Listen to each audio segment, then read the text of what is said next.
Hello everyone, I am Tacit and welcome to the Gems of War Guild Wars week, I can't remember the number is so big, week 118, day 2. Today we got ourselves some purple Guild War, but most importantly, I'm pretty sure you guys already saw it earlier, but we're gonna go and see through it one more time, and that is the preview for version 7.3. They did a preview video again, so hopefully this is a reoccurring thing that they're starting to do again, as they're really nice. And yeah, they posted it to their YouTube channel as a private video for some reason. Not sure why. But yeah, we have a whole like 5-minute little thingy on the next update. We just covered a full-length, what, 30-something minute video going over super in-depth, but I figured we'd just play through it once just during the stream. And just kind of briefly chat about it before we go into Purple Guild War, and then do like 2 hours of EXP boosting. Because we have 8 of them to go use today, so we'll be here a while. Probably going for like 3 hours tonight, so we'll have a few codes to hand out. But anyways, let's start off with the biggest thing of it today, version 7.3 sneak peek. And yeah, if you haven't already, definitely subscribe to their channel. I see it already went up by like 50 or so, so... I keep saying I'm not. I actually am. I'm just, I keep opening it in places where I am not logged in. But my actual YouTube account is indeed subscribed to Adventurers Syrian here. Grab your greatswords, hold onto your hauberks, and join me for a preview of the Gems of War 7.3 update. Let's start small and work our way up. The Terror's first being added. feature is a new status effect, Terror. Once a troop is afflicted with terror... Oh, one thing I didn't notice that I did after the fact.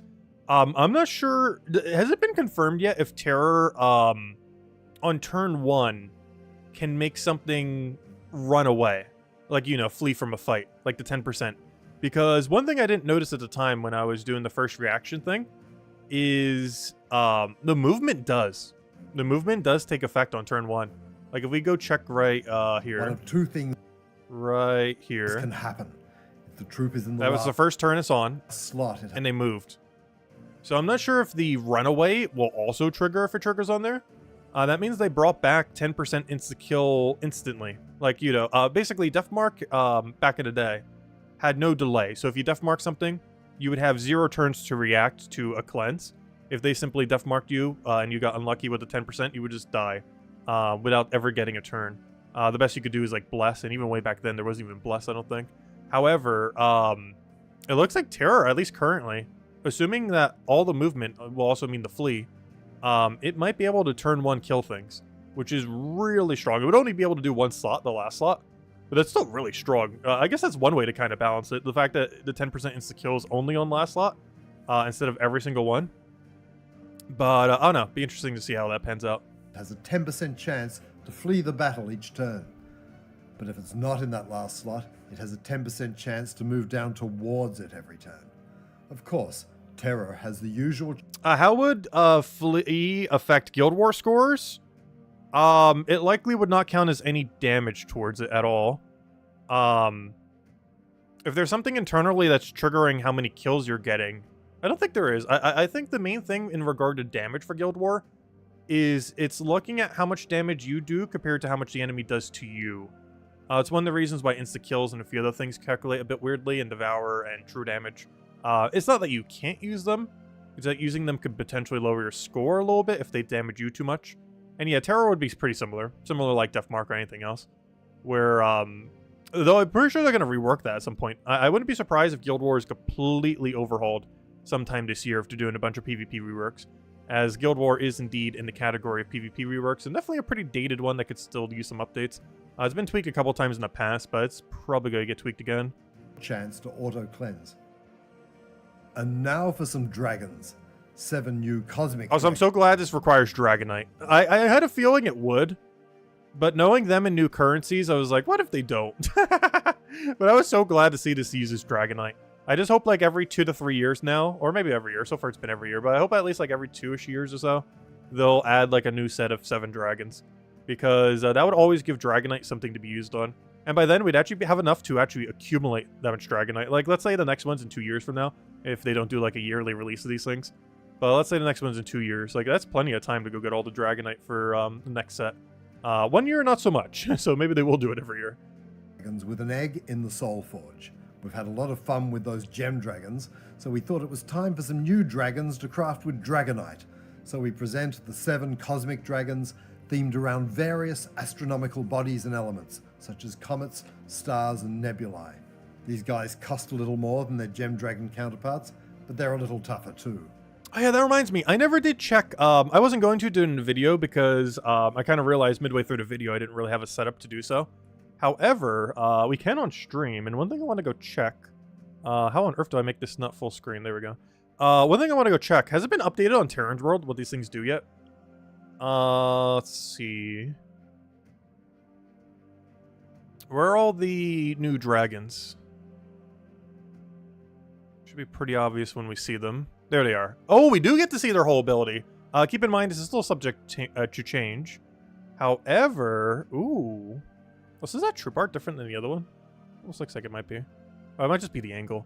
But yeah, let's see what this does. So let's just show the brown one that was shown in the video. Because they're all going to be the same premise, I would assume. You know, basically all having the same. But yeah, let's go look at these real quick. Not something I was able to do during the video, but we can easily do right now. Alright.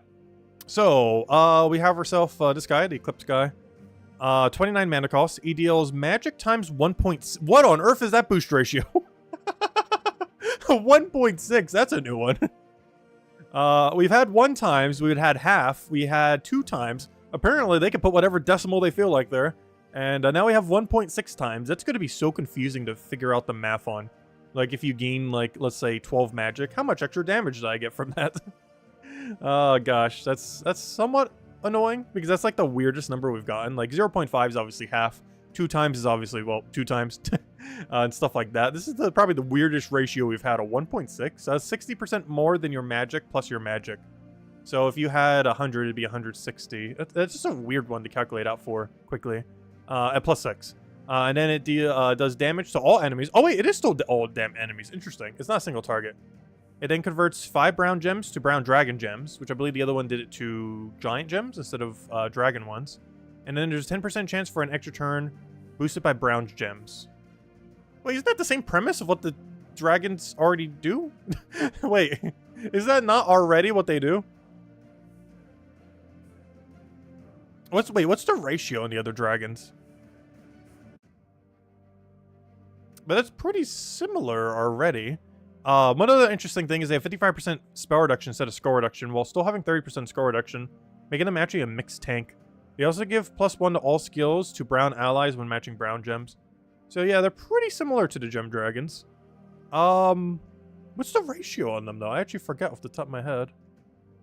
Not troop spoiler. Actually, I do want to bring up the 6-color one though. Where is it? Where's the dragon that covers every color? Is it not here? I guess Control Find Dragon would find it. How many dragons could there possibly be? Apparently a lot. Is that it? Are you every color? No, you're not every color. Are you every color? Are you every color? Are any of you gonna be every color? There it is. Found it.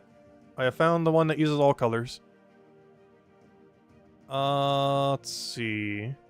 So this is a Stellar X. It is a 31 mana cost. Magic 2... What is this ratio? 2.1. Isn't that bigger than Diamantina? Wait, is this actually just stronger Diamantina? Huh. It creates 3 elemental stars and 3 umbral stars, so it actually has extra turn chance. Though the chance of that missing is also pretty high and giving the enemy like infinite value. Although I said that about like 6 umbral stars and 7 before with the other things, but I don't know, creating a mix of them is a little bit worse than if you were just to create 6 of one. But it's still 6 of them, so it has a lot of chances to extra turn somewhere on the board. And not to mention, it has a base chance to still extra turn from skulls, on top of the fact that it has a gem spawn. Yeah, this might be stronger Diamantina, because I want to check something. Where's Diamantina? What's Diamantina's ratio? If I go check, all things. If I go, can you stop scrolling? There we go. If I click on all troops and type in Diamantina, wasn't it only 2 times or something? Because that means, yeah, it is stronger. The ratio is slightly bigger than the other ones. Not by much, but enough so to be pretty strong. If it'll ever load. I should have probably not loaded it this way. It has to load like 1,000 things. I think the browser's going to crash before it decides it wants to load this page. But yeah, I could have sworn Diamantina was only a 2 times boost ratio, so this one would actually have higher damage. Okay, I'm going to close this before it crashes. But yeah, that's actually really strong. Like, really, really strong. The only thing I'm concerned with is it missing extra turn. But that's still more extra turn chance than Diamantina is. Because you still have the 10% extra turn chance per skull, while also stacking that with Elemental Star Creation, as well as Umbral Star. And what I believe is a 0.1 higher boost ratio. For only, what, 1 higher mana cost? That's not bad at all. Very interesting. Yeah, they have a lot of potential. Well, time to start stacking Dragonite. Anyways, what are we doing with the video? We're still like, this is the same thing that happened during the video. Alright, let's start powering through this. Release date, January 1st. Oh, any of those that say that, that's not actually the release date. That just means there's no release date in the files yet. However, it's most likely the 12th of this month. Terran's World, if it doesn't just have like an in-file way of showing the date, it just shows that date, if there's not one designated yet. Now for an intro to a big PvP update. 7.3 is the first step in a series of updates to PvP, which we'll be doing through much of 2024. When you press the PvP button, the world map will change, kingdoms will disappear, and instead you will see 10 regions where PvP now takes place. We'll discuss them shortly. You can also see some of the buttons have changed too. On the left are PvP goals, and along the bottom we have a PvP shop, leaderboards, and alliances which aren't quite ready yet. Let's also, do we even know what alliances are going to be? I assume it's some kind of grouping feature, which is probably some kind of co-op or even real-time kind of thing, potentially. That's what I can think of as far as what it is. But I'm not sure. Also, hello everyone, by the way. Did I not even say all the hellos? Let me say some hellos real quick. Hello! Before we spend like another half an hour on this video. No, we're not going to go that long. We already did the whole video on it. I just kind of wanted to go through it, though somehow we've only gotten through 1 minute and 30 seconds. But hello, Bill. Hello, Isabel. Hello, Lester. Hello, Daddy Shark. Hello, Outlander. Hello, yeah. Hello, Sani. Hello, Logic Slayer. Hello, Supernova. Hello, Solitary. Hello, Outlander. Hello, I'm repeating some. Hello, Isabel. Hello, Logic Slayer. Hello, Darian. Hello, Mr. Z. I mean, Lester. Hello, let's see. So, hello, Mr. Z as well. Hello, Mr. Jesse. Hello, Jonian. Hello, everyone else. Welcome, welcome. This PvP is exactly like the PvP in Puzzle Quest 3. Is it really? I knew it was similar. I just didn't know if they, like, it completely one-to-one'd it or something. Is this actually what Puzzle Quest 3's PvP was changed to? Interesting. start with some basic PvP then. We select the central spire, choose a quick battle, pick an enemy, and we're in. So far, it's quite similar to the old PvP system, apart from a few screen changes which we'll get to. The one noticeable change is that we've removed casual PvP. Now, at the end of the PvP battle, you'll see you no longer get PvP score. You get victory points instead. We'll call them VP. VP are based on how difficult the battle is, and then you can see you get bonuses for various objectives. They're sliding in on the right. VP are used to rank you on the weekly leaderboard and to unlock things in the PvP shop. We have two new PvP currencies, silver marks and gold marks, only obtainable from PvP. Or probably some kind of other premium one later. You can also see a third one up there, but that'll be coming in a future update. You get silver and gold marks by fighting battles and completing goals, and you can spend them in the PvP shop. Alright, the fun stuff. We mentioned there were 10 regions. Why 10 and how are they different? Well, each region has some different team restrictions for PvP to mix up the meta. The central spire, as you saw, has no restrictions, but the 3 inner regions have coloured restrictions. And the 6 outer regions have kingdom and troop type restrictions, and they will change every week. There is also a bonus that floats around from region to region, where if you win 5 battles, you can get some extra silver marks. There is a limit to how many... I'm still not sure how this works, because this sounds like a daily that will be annoying. region, where if you win 5 battles, you... There is also a bonus that floats around from region to region, where if you win 5 battles, you can get some extra silver marks. There is a limit to how many times you can do this per day, but as you advance, that limit and the amount of silver marks increases. Of course, you can still play as much PvP as you like, that hasn't changed. Out of every single thing mentioned in this entire video, that's like my biggest concern. Is any update that adds more of what that just said. PvP goals replace the current PvP weekly rank system, and they behave quite similarly. Just Like, this is fine. This is just like a weekly thing. But the other one's like you have to do it every single day or you don't get it. Like this probably has a timer. Actually, is there even a timer that we can see here? But it probably has like the week-long timer thingy. This is basically the current 1.9k PvP rating we have now, except extended and updated to have better loot. But so this is fine. But I don't know. The other one kind of concerns me because it seems like a daily, and if you don't do it, you just lose out completely. And I don't know, anything that adds too much to that whole like daily system kind of thing could be concerning. But it seems to only be for more of these little silver thingies, so I guess that's not too big a deal. Like, you're going to need a lot of them initially, but at a certain point, you're not going to care if you get more. VP from battles over the week and see how far you can progress through the 20 goals. Many of the rewards are timed gold and soul boosters, and this is a great way to earn some extra weekly gold and Also, these things better be delayable. I really hope they are. Like, tonight we're going to be using, like, 2 hours of EXP boosters. But I wouldn't be doing all 2 hours tonight if it wasn't for the fact that they expired after, like, X amount of time. Like, one of them literally tomorrow. Actually, like, in a couple hours, actually. You should probably use it soon. But, I really hope this just becomes a currency like Palooza's, where you could just click into your, also, hello, Alistair Soup. Hello, who did I else I miss? I missed someone else. Hello, Timmy. Hello, I think there was someone else who said hello earlier that I missed. Hello, Draco. Welcome, welcome, welcome. Hope all's been well. But yeah, I really hope you could use these whenever, and they're not, like, week-long locked, or auto-claim the second you take them or something. They should really be like Palooza's, where you could just hoard them and just use them whenever. silver marks.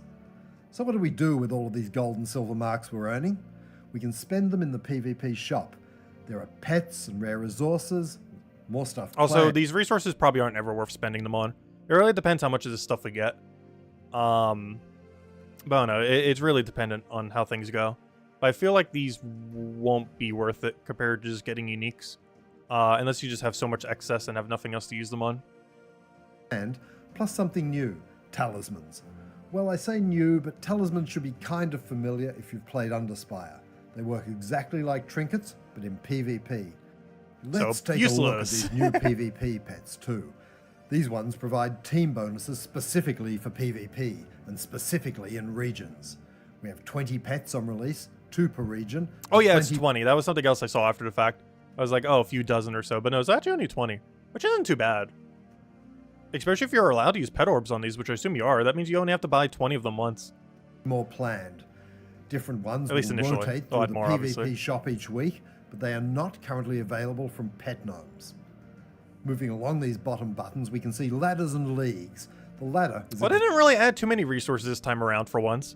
I think the only 2 resources they added are these new 2 PvP resources. And it's pretty much just to rework PvP into a new system. Which kind of makes sense. Though, I feel like these resources are going to become pretty useless pretty quick. Because after you get all the pets, what are you really sinking them into? Silvers are used for more boosters for PvP. And I guess the golder ones are kind of a bit more useful once you have all the pets. Because you can sink them into, like, Dragonite, Imperial Deeds, stuff like that. So those, I guess, won't be as bad to get excess of.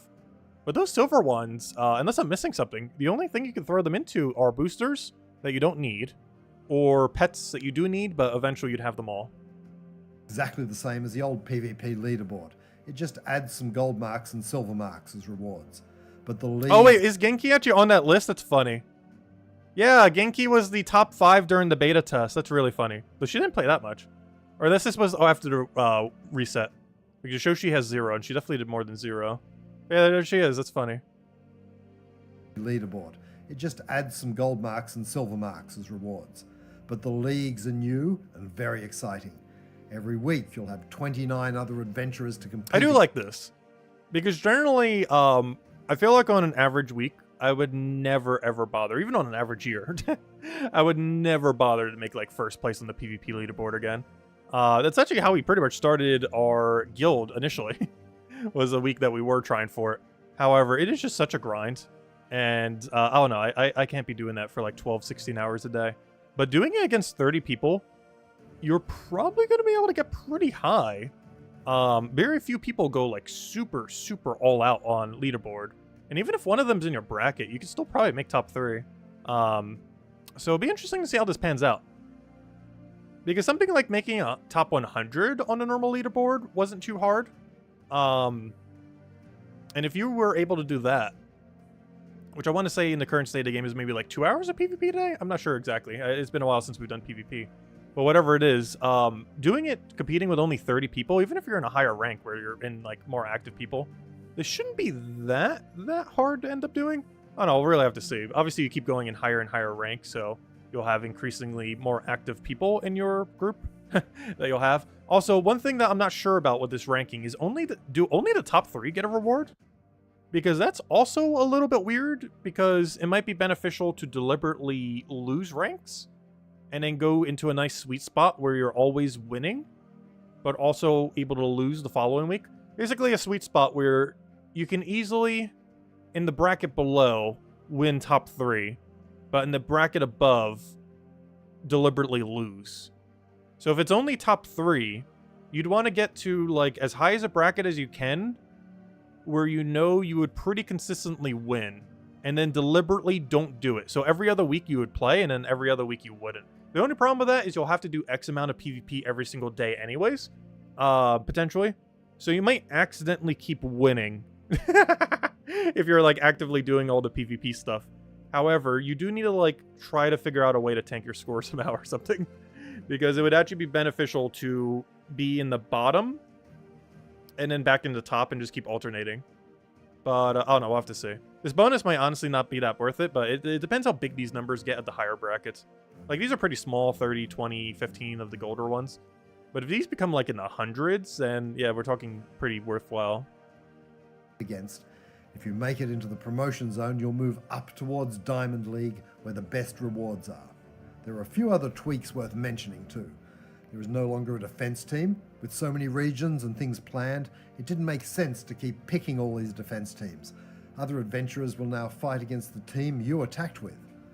There are no more revenge battles. They didn't make much sense now, and we'll have some great things coming to replace them. And that glory you used to get every day for logging in based on rank, it's now all silver stars. marks based upon your league.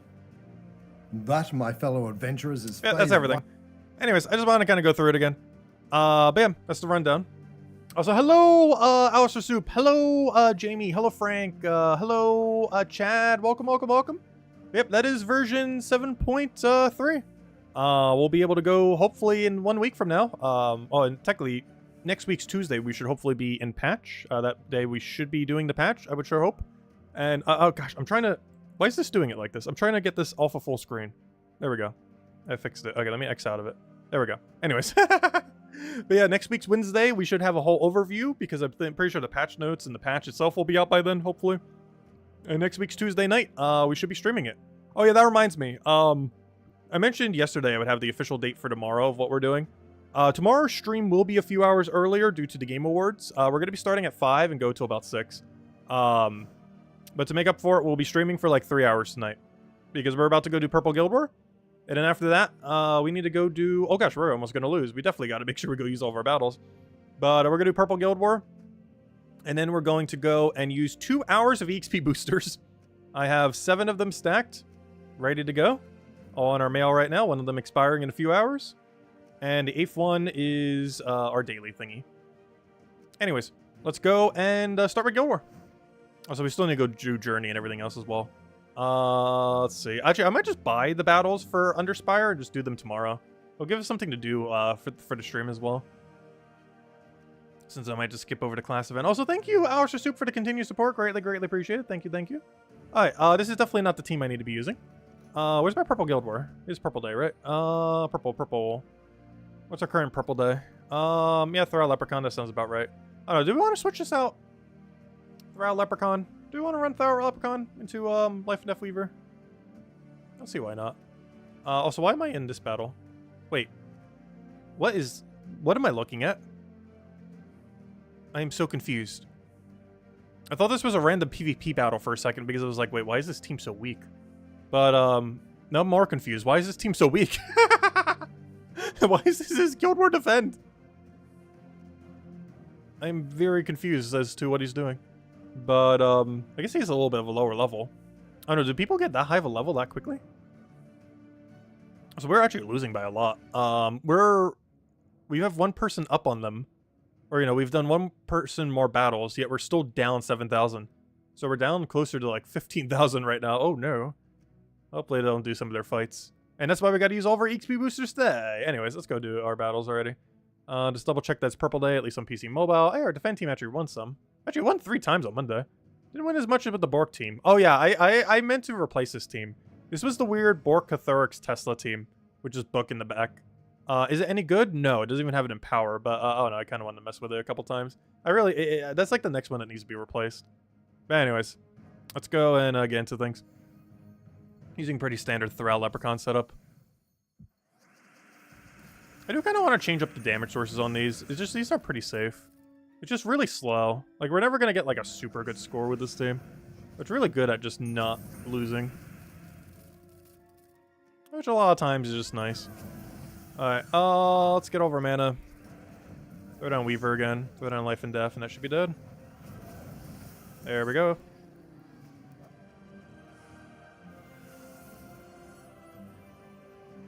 Alright, 1 down, 4 to go. Alright, there we go. There's a real purple Guild War team. It's infinite loop and we die within seconds. Ah, that's what I'm used to seeing. Nice standard purple Guild War defend team. I was confused for a second with that first team because it was so out of place seeing something that isn't the meta. That doesn't belong here. We have brown to purple. Alright, we'll just let him do his thing, and then we just go crazy next turn, and we already won. Even with the infinite looper, it's not going to have anything to do it with. Because he lost his team, or she. We'll go for Explode. Am I about to explode for 1 mana? No, because we just got full mana there. We throw down Life and Death. If it has alignment, don't really care because it's not going to do anything, and it's dead. Plus, it was frozen anyways. There we go. Easy as that. Speaking of PvP rating, we're about to hit 1.9k. What do we have here? So this is double Empower Book with Gloomleaf. Main reason they use Gloomleaf is as Impervious.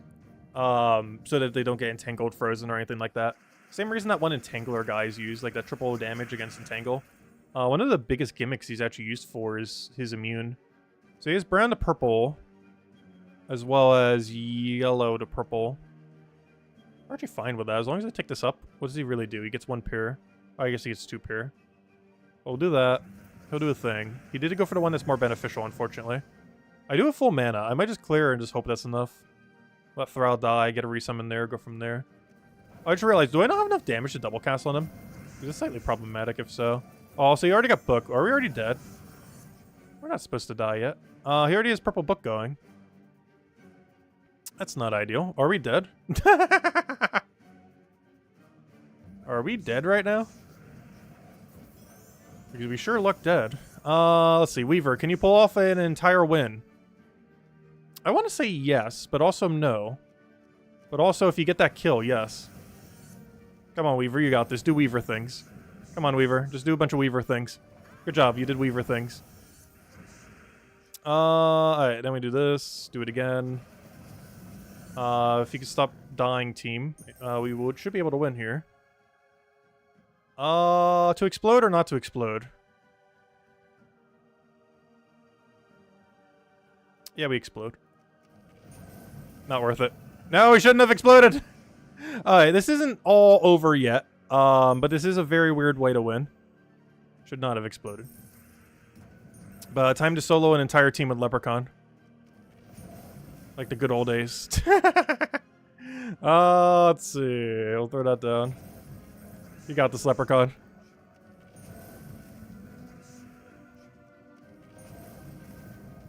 Alright, 2 more skull pokes. You got this. Just don't die to random death mark or whatever he does. No, he just gains half his mana back. No, I'm just gonna keep exploding. Why not? Some chip damage. I'm not sure why he's being so lucky with extra turns right now. By that, I mean Leprechaun. Alright, 2 skulls we win, 2 skulls he wins. We're even now. We gotta play this a little safe.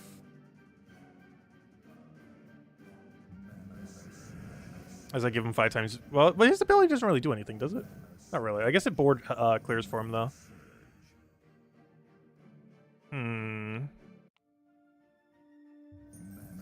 Alright, we can work with that. Okay, 1 more skull, we win. Do I gamble for it? What's his convert again? Brown to purple? That doesn't really do much. Oh, wait, I gave him that yellow from earlier, though. That's fine. He did pretty much nothing in return. Come on, one skull. How hard it could be.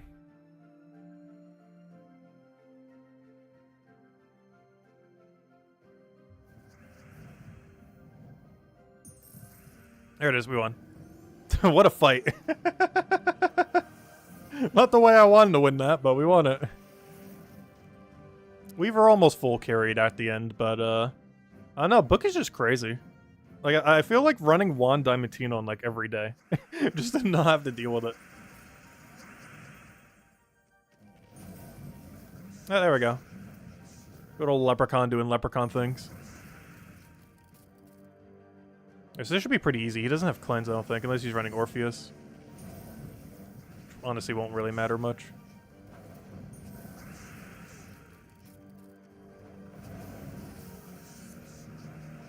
I know, my mana. I needed that. That's not kill range. I have to do life and death first. And then we should get... No! It missed the hourglass, so it didn't matter because we got a skull. There we go. That's what the team's supposed to do. Our score's going to be so much lower now. It's going to be like a 9,300 or something. Ooh, web spinner. It's double empower book with web spinner. Interesting.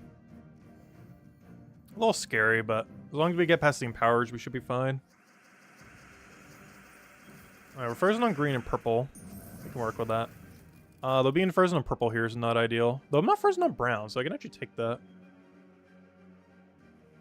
Only problem is it doesn't give me full mana or anything. Which way is more beneficial? I guess taking it vertically? Or, you know, moving it vertically, as in taking it horizontally? I wish you would have gotten entangled there. You have brown to web, which is bad, really bad. Like, we auto-lose bad. And you have yellow to purple, which is not as bad, but I'm just going to do Leprechaun and hope it works out. And it did indeed work out. Okay, we're fine. As long as it doesn't have alignment right here. Oh, wait, I'm not frozen on Skull either. I can poke him. I'm trying to get this thing entangled. It is refusing to get entangled. It is still refusing to get entangled. This thing's going to die before it gets entangled at this rate. I'm not frozen on red either, so I could take the other thing. Let me move this one first, though. Oh, but it exploded the other thing, but it didn't really matter because now I have Skull. Can I take that and take Skull? Well, I can take the brown here. Does that give me Skull? I think we still just do that. And then we take Skull somewheres in all this. Well, you tangled him now, so we don't even need to worry about that. I think it's Life and Death Weaver now. What's the game plan here? He has brown to purple, which does nothing. He has yellow to purple that does something but barely anything. So yeah, we can start killing him now. We know it feels a little bit weird letting Weaver live. And then we kill it. And then we worry about the rest of the team. And now we do Life and Death again, do Weaver, and that's match. Just nothing left on this team. There we go. Alright, throw down Throw. Oh, it's his turn. There's only problem with running Throw in first, so it takes so much damage needlessly.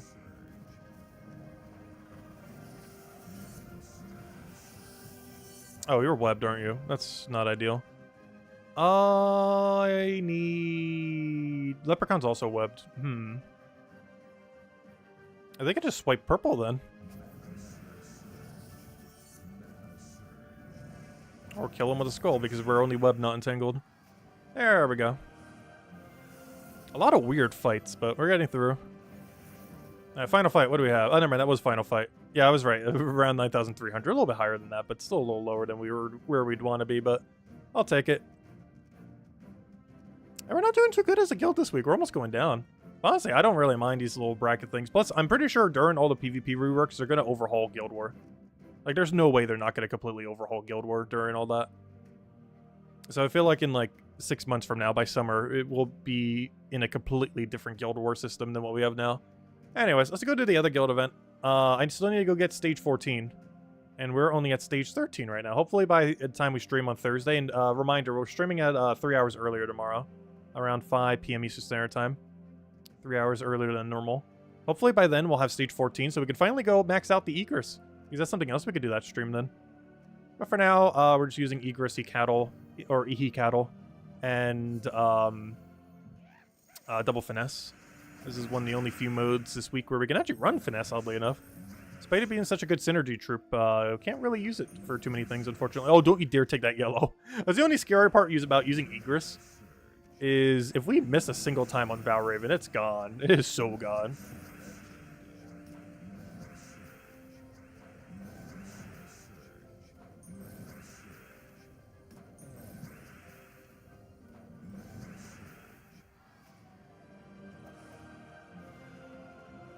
So I think we just had an objective to match a bunch of yellow gems. I think objective completed. After like 200 something yellow gems all at once. Do you have alignment anywhere? Yes, you do. Yeah, Guild Wars is, it's definitely dated. There's a few big issues with Guild War. The biggest issue is the meta is very, very, very brutal, especially at the higher level guild brackets. The other thing is, it's really unclear how you have to play Guild War. Like, a lot of the information of how you need to properly play Guild War isn't really stated in game. Like, at all. So, yeah, that's kind of a problem. Something that they will probably tweak in the future. It's been tweaked a couple times, but I wouldn't be surprised if they're going to completely overhaul the current Guild War system for next year. I do still hope we have defend teams, though. I'm going to miss not having defend teams if we completely have no defend teams. But, I don't know, we'll have to see. It's something I hope they don't completely scrap. They're scrapping it from normal PvP, and that's fine, because it's not really used in normal PvP these days. But I really hope they don't scrap it from Guild Wars.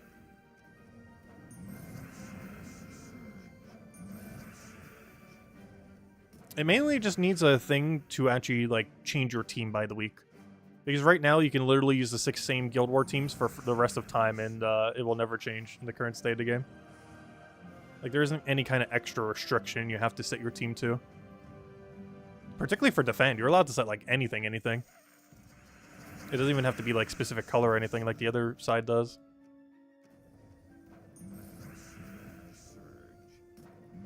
Also, the loot for Guild War is pitifully bad these days.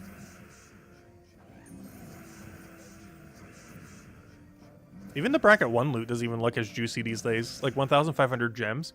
Like, that's a lot of gems. But for what it takes to actually do rank 1 Guild War, or even just getting even close to that, it's not really that much. Especially because you're probably maxing out all your stats anyways. It's like, what, a couple hundred gems? So you're already down a couple hundred just from maxing it all. So even in for first place, you're still only getting like, what, 1,200 or something? If you subtract everything you had to put in initially. Alright, we don't have alignment. We still, now we have even less alignment. At least before we had a 3-pair. There we go.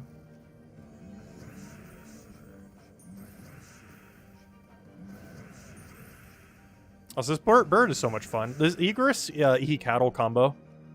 Definitely one of my favorite in the entire game. Like, I can see myself using it after this week as well. Though I do feel like out of any of these that we've ever gotten, the dragon one that we got initially is still going to be the best. Because it's getting buffed again. We're getting 7 new gem dragons. Or not gem dragons, I guess nebula dragons, whatever you'd call them. We're getting 7 new dragons next patch. And that's just even more for what do I forget his name? The red infinite loop dragon guy to be used with. Particularly whatever the red version is called. The solar or something, whatever he's called. As well as, obviously, the new 6-color Diamantina. We'll take that one over. And after reading through their whole ability, it does seem like they might just be better gem dragons. Like the other gem dragons, but better. They even have spell reduction, which these days honestly tends to be better than score reduction. Plus they still have score reduction, so they have both. Because the initial gem dragons only had pretty high score reduction, but no spell reduction. Whereas these have really high spell reduction while also still having some score reduction. And they don't have the issue of like tank mythics do. Because they themselves are damage sources. And in the case of the mythic, it's even a mana accumulator on top of being a damage source. The other ones, I believe, just convert away same color, but the other one actually creates color onto the board. 3 Nexus gems and 3 Umbral gems, or whatever the other one is called. Those yellow, purple, and the other 4-color gem. Yeah, that's one thing that haven't really done much either. Doing like normal PvP. I still do Guild Wars and everything. But as far as normal PvP, I've definitely stopped doing it over the last several years. Mostly because of the meta and because the loot for it just has been bad. But starting next patch, it seems like it'll be worthwhile again. So we'll finally get back into PvP. Maybe we'll need to go cover a bunch of PvP teams. Oh gosh, you know how many more teams I'm going to have to mention every Monday? Because now on top of every team we mention, I'm going to have to mention like 5 PvP teams or something. I'm definitely going to have to show only one for each. Like, I'm definitely not going to be able to do, like, a high rarity, low rarity kind of thing. That or even do a separate video just for the PvP teams or something. I'm not sure what the solution is. Because that's so many more teams we're going to have to show every Monday video. Which makes it take even longer to get out. Hello, Tangy. Welcome, welcome. Yeah, treasure maps have been needing an update for a very, very long time. But the fact that they're finally doing this PvP update gives me hope that they're finally going to do treasure hunt rework at some point. Probably not this year, though. It has given me no hope that it's happening this year, but it does give me hope that is eventually happening. Because some of the PvP reworks that they're doing this year are things they've talked about doing, like, literally, like, 6 years ago. And they're finally doing it now. Like, this is a long time in the running. And Treasure Hunt's another one of those. Like, they've been mentioning it for such a long time and have never gotten around to it. And I feel like this year is also another year they're probably not getting around to it. But at some point, they will. Because this next year seems like it's really PvP focused. Which means they're probably going to add, like, the PvP co-op thing that they did in their other game. They might finally add some real-time PvP to the game, which has been suggested quite a lot. Obviously, it's not going to be all the PvP in the game. Like, 95% of it will probably be, you know, the way that you know it today. Not in the literal sense that you know it today, but, you know, like, not real-time. But I feel like they will add an actual, like, real-time PvP mode to some degree by the end of this year. Or by the end of next year, I should say. Not this year, obviously. The year's pretty much over. 7.3s are obviously last update for the year. Anyways, what are we doing? Let's go clear out adventure board. Never mind. Adventure board cleared. Well, that was easy. Let's go, clear out dungeons, I guess. So we got the bird today. If you haven't maxed out the little Strix pet, he's used for quite a few things this week. We already have it maxed, but if you don't, make sure to go grab it. Very useful this week, as well as just in general. Alright, fire trap, wonderful. Curse trap, wonderful. At least it's in an order where we technically won't get burned, though getting burned isn't really that big a deal. Oh, bottom 3 instead of top 3. Alright, let's just go, let's go bird. Where's the bird team? Didn't I make, like, an extra bird team just for this purpose or something? I don't know where I put it. Is this it? Yeah, this is it, I think. You know, we're just gonna roll with it. It doesn't even matter if it will work. Whatever this team is will function for what we need it to do right now. Let's see. We'll throw that down. I think this was my cheap, low rarity egress team for something. Like the really low rarity one. Because it just uses 2 egresses that you get from the event, the thing that you get for glory. And even though this is a legend, it's a faction legend, so it's easier to get than epics that aren't from factions. So even though it's a legend in name only. It's really easy to get. Every faction legend is, due to how the drop table works. They basically have perpetual event keys forever, with a very small drop table. At the second you get a legend, you're pretty much guaranteed to get them. Actually, you are. There is only 1 legend in the drop table for every faction. Even ones that have 5 troops still only have 1 legend, because they have 2 epics. And that's why you have 2 egresses. And that is exactly why this team has a second egress. Also, there's a 35% chance every time we take an extra turn that we will summon a harpy. Though I am very surprised that we haven't gotten one yet. There it is. Gosh, there was so many extra turns without one. And now we're back to full boost ratio. And that was the premise of this cheap team. And now you're straight back to full boost ratio if your first one dies for some reason. And yes, you continue like nothing happened. I didn't actually get to show this during the video, but that's the premise of what this is supposed to do. And then you just get them all into Zachi range and then wipe them all out with Zachi. That's the only problem with doing so many teams to, like, show it on a Monday video. I don't get to always use them all. This is the low rarity team that we showed on Monday, but didn't actually get to use for anything. Until now. I said hello, Tangy, if I didn't already say hi. Welcome, welcome. Hope all has been well. Alright, let me go hand out a code. We're going to be going for quite a while tonight. Let me go hand out the first code. Might even hand out 3 tonight. We'll see. Definitely at least 2. But here you go. Here's the code. Enjoy. Use it on gemsofwar.com for the game code section. Your invite code can be found in your settings menu. Redeem code right over there in chat. And give same reward as always. 2 treasure maps, 1 gem key, 200 souls, and 2,500 gold. Enjoy, everyone! Anyways, definitely feel free to leave a like on the stream. Helps a lot and is greatly appreciated. So, let's go convert a bunch of things and kill them all out with egresses. Also, I just realized, why am I not using finesse build? I should be using finesse build right now. I was like, why is this taking so long? It's because we don't have a single finesse on our team. So this is made to be able to work in Underspire. I think this was our Underspire low rarity team or something. Because it does very specifically not use finesse. Because finesse is actually really easy for new players to get as well. Trading it is a little bit harder, but physically getting it's pretty easy.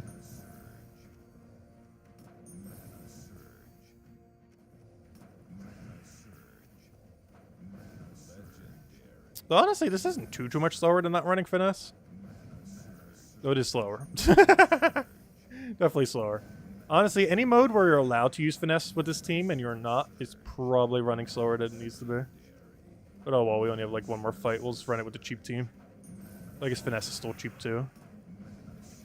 Oh no, it missed. How could you miss?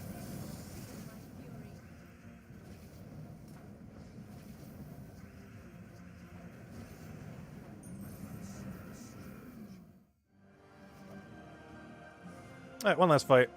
Let's go to another different team. What's our normal Underspire team? Am I even using that? I'm pretty sure I switched that to... Wait, what did I switch this to? I don't even remember what I switched this to for Underspire. We'll find out when we go to Underspire. Which I might do that next. Fly out every daily and then just start taking out every XP booster we have. Which will take 2 hours because we have 8 of them. Which will mean it'll take slightly longer than 2 hours because there'll be some amount of downtime in between each one, probably.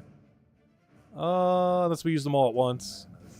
And unlike Paloozas, which you're not allowed to use them all at once anymore, just to make sure people don't use their whole stack, I believe you actually can use every XP booster you have at once. Why would you want to? I have no clue, but you could. It's possible for us to use a full 2-hour XP booster simultaneously. But then we'd have no downtime for like 2 hours straight.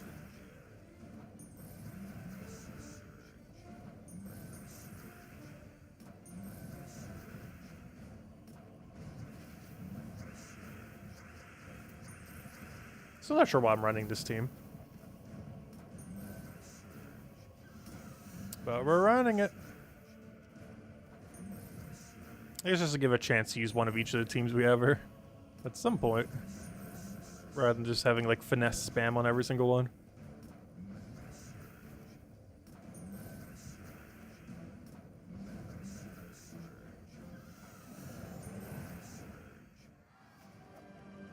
And there we go. Alright, so, tributes ready. Let's go do some Underspire with our actual Underspire team. Which is... Oh, we're actually at the door. We were 1 torch short yesterday. Go figure. Alright, what do we have here? Oh wait, I already did it. Now I'm even more confused. Wait, we had exactly enough to reach it. Oh, okay, never mind. But I didn't have enough to go any further, I see. Wait, this is the same team. Oh yeah, duh. I just replaced Queen Zachi, is the only difference. But otherwise, it's the same team I mentioned in the video. I just went with Zachi instead of the Quetzalma, oddly enough. Mostly for its resummon and everything. Also has really good AoE for the earlier range, which we're currently at the earlier range.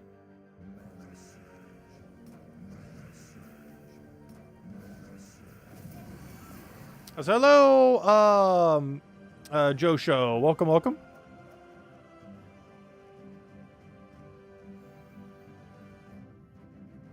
We'll have at least one more code this stream, maybe 2, because we're going to be going for like another 2.5 hours at this point. We're going until almost midnight, actually. Like almost 11. Like 11, 11:30. We're going quite a while tonight. And just a reminder, we will be streaming a few hours earlier tomorrow, around 5 p.m. Eastern Standard Time. And go for about an hour then. Just because of the Game Awards. I want to do it before the thing. I want to catch it live. And it takes place during our stream, so we're doing it a bit earlier. Do you know what I should spend treasure maps on? I personally just hoard them all for the eventual treasure hunt update that's never going to happen, that hopefully will happen. But yeah, I would say currently don't spend them. There's pretty much almost nothing to spend them on. There's vault keys, but it's not that worthwhile to spend it on vault keys. Mostly because of the Dragonite costs. Like, if it only cost treasure maps and some other resource, it wouldn't be that bad. Or not the Dragonite, whatever the other resource is called, Curse Runes. But because the Curse Rune costs, it's not really worth doing. Oh, you didn't say that. Wait. Do I know what to spend your treasure maps on? Wait, I'm confused. What do you mean treasure maps? Treasure maps? Treasure maps. I don't know what you mean.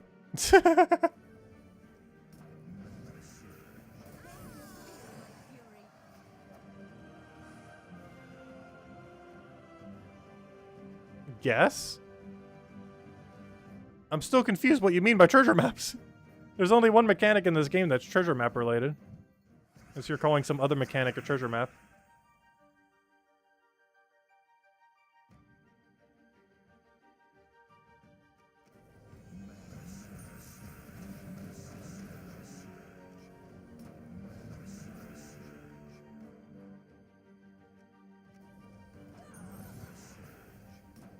You just watched the 7.3 update video. Interesting stuff. Yeah, we did another little preview at the beginning of the stream as well. Pretty much similar as we did before, but just kind of mentioning a few other things.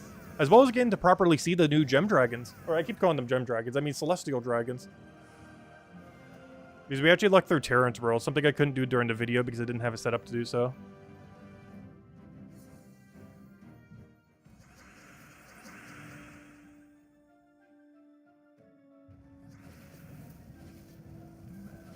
Oh, I took the Hourglass gem, though he took it as a 5-time, so I guess it would have been an extra turn regardless. Oh yeah, I keep forgetting. This thing has 2 times skull damage. It's so strong in every regard, I keep forgetting it is also strong in even skulls. On top of everything else it already does. He does 20% dodge and 2 times skull damage, making it actually pretty strong for a first slot troop. Not like the strongest in the game, but for something that already has infinite loop, it's pretty good for skulls. Both defensively and offensively. Which somewhat makes sense, because Strix actually have a surprisingly high amount of random attack gain for no reason. This particular team doesn't have it on it, but like the hero class and like a few other things just really weirdly for no reason have like attack bonus. And if you ever were to use them with the Egress, it does synergize really well with it. It does get really good value from its attack value. Or at least better than the average troop. Not like the best in the game, but better, best of anything that does what it does.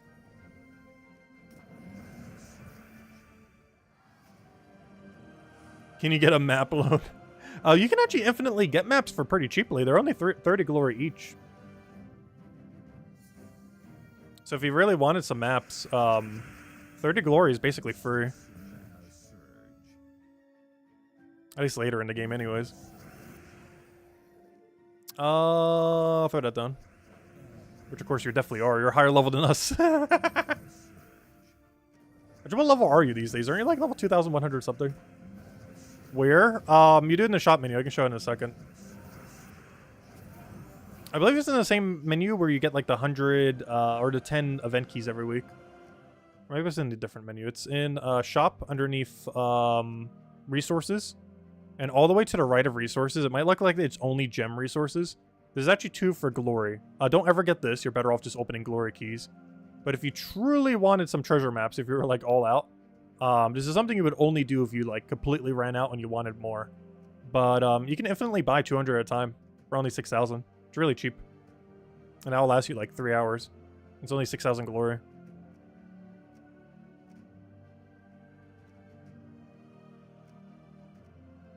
Actually, how many maps do we have these days? What's our current map stack at? Our current map stack is 35,527. And oh, it also tells you how many turns you have. Is that a new feature? I don't recall that being there. You have you have 17 turns to get as much treasure as possible. Which is our current map bonus. Which is boosted by a couple of different things, like the pet and the guild and a few other ones. Right, let me go over here, I guess. Let's go find that door. Oh, you're crafting them into Volkies? How much curse runes do you have? Because normally the limiting factor on that is not maps, but rather curse runes. Where are you getting all these curse runes? Is there a curse rune farming method I'm not aware of? Because the bottleneck is normally... oh, I forgot, you have Submerge. I should probably deal with that. The bottleneck is normally curse runes, not treasure maps.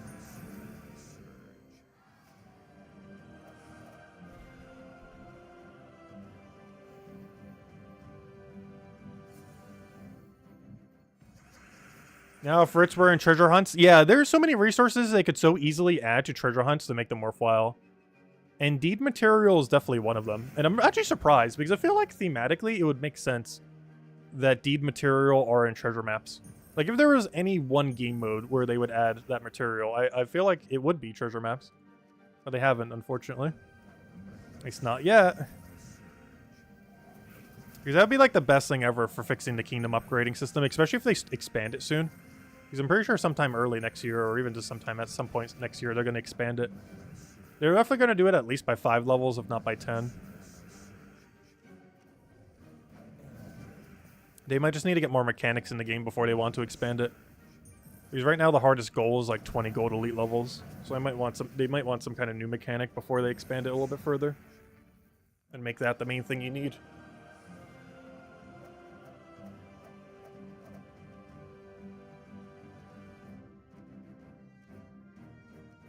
Yeah, we'll go this way, why not?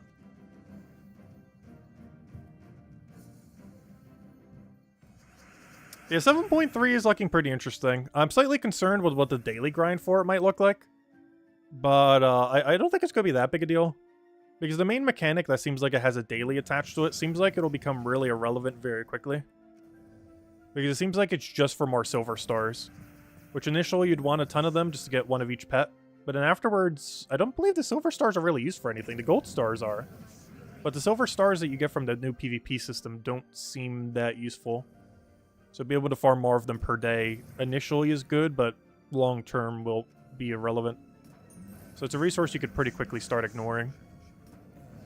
Which is actually a good thing. Because that's basically a whole daily you don't need to deal with anymore.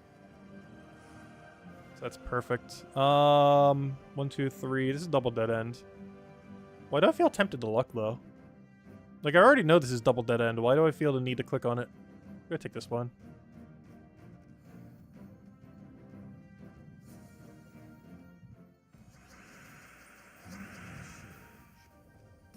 Oh, so I should probably kill the thing that has a 5% chance to devour us, because you know it's a 100% chance.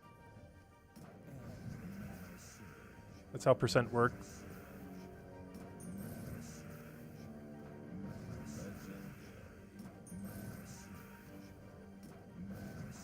And now it doesn't matter. How far off are we? 1, 2, 3, 4, 5, 6. I'm willing to make a, like, 90% bet there's a room there. Because one pattern that seems really oddly specific for Underspire is if it's possible for a boss room to be next to another boss room, it will. I have no clue why.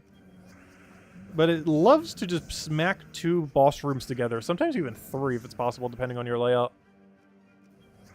It just loves doing that sometimes. So I'm pretty confident that is the boss room over there.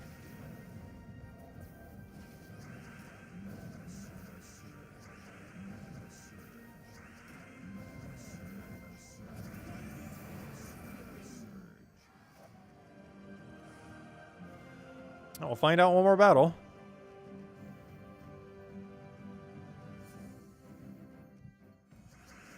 Oh, wrong one. I was about to try clicking Azachi. That's not going to do anything.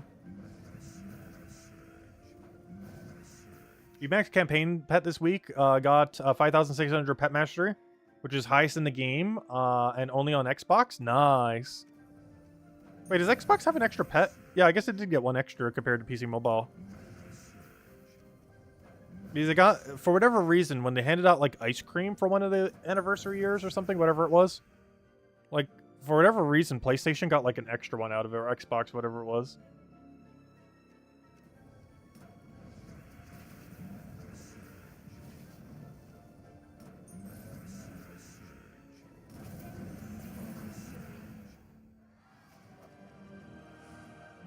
There it is. Why? Like, I know it's here, but I still don't comprehend why it's here. Why does it do this? It's always like this. Like, every single time. If a boss room can be next to a boss room, it is almost guaranteed there. It just loves putting them on top of each other.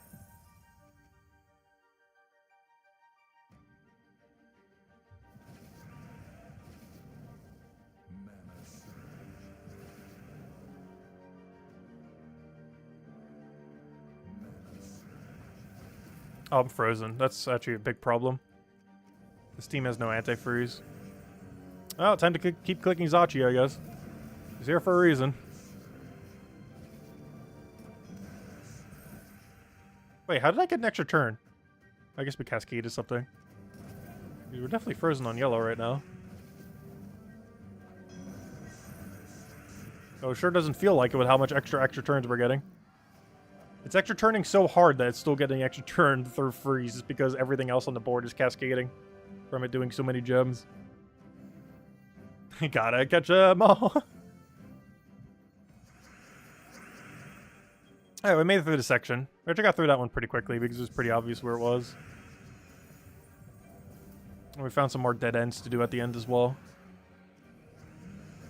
I'll probably save for Sunday, just to not waste any torches prior to then. Oh, so didn't I say I was going to save these battles for tomorrow? I didn't do that too well, did I? I kind of did all of them. I think we have like 2 torches left.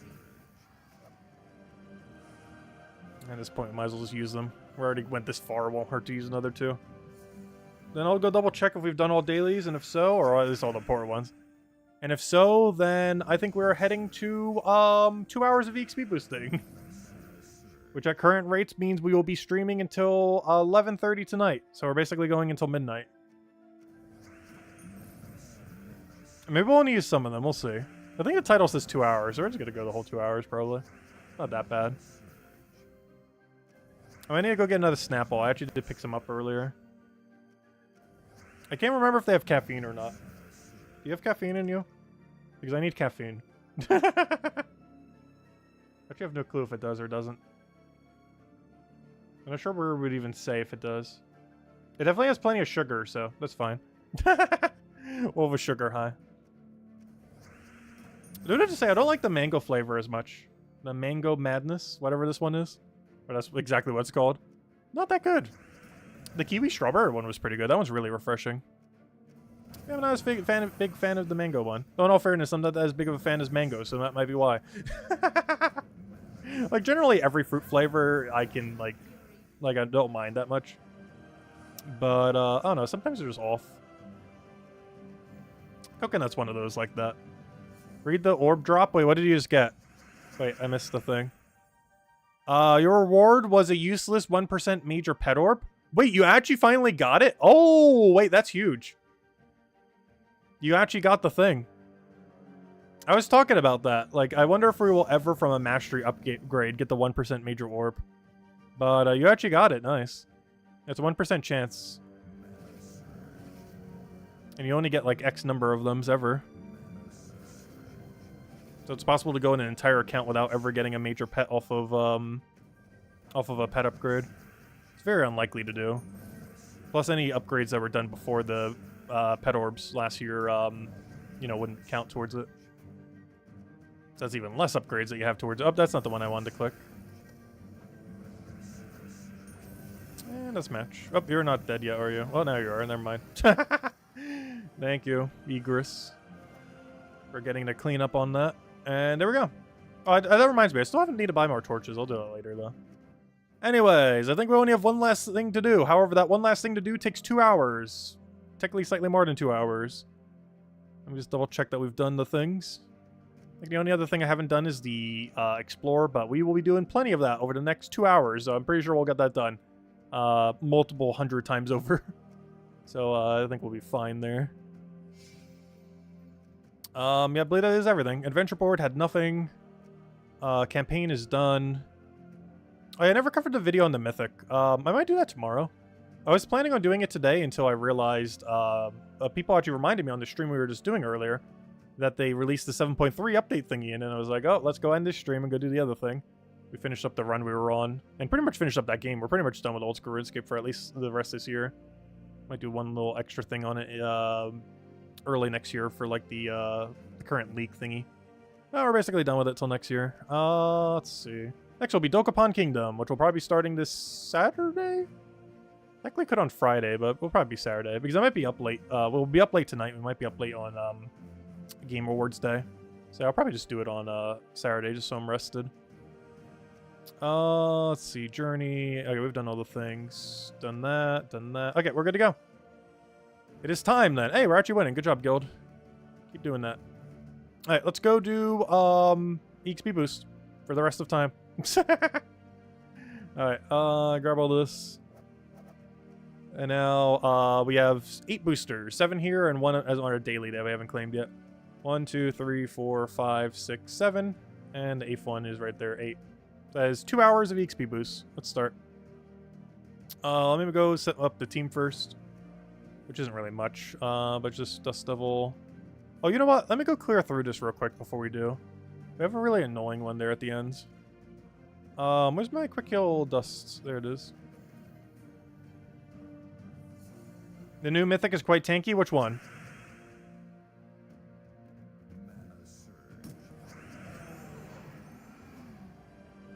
Oh, you mean the one that came out this week? Or technically it came out this week. Technically it comes out next week. Technically has a lot of release dates. Level 2161? Nice. You'll be asleep before 10. Gotta work in the morning. Oh, good night then, whenever you do end up leaving.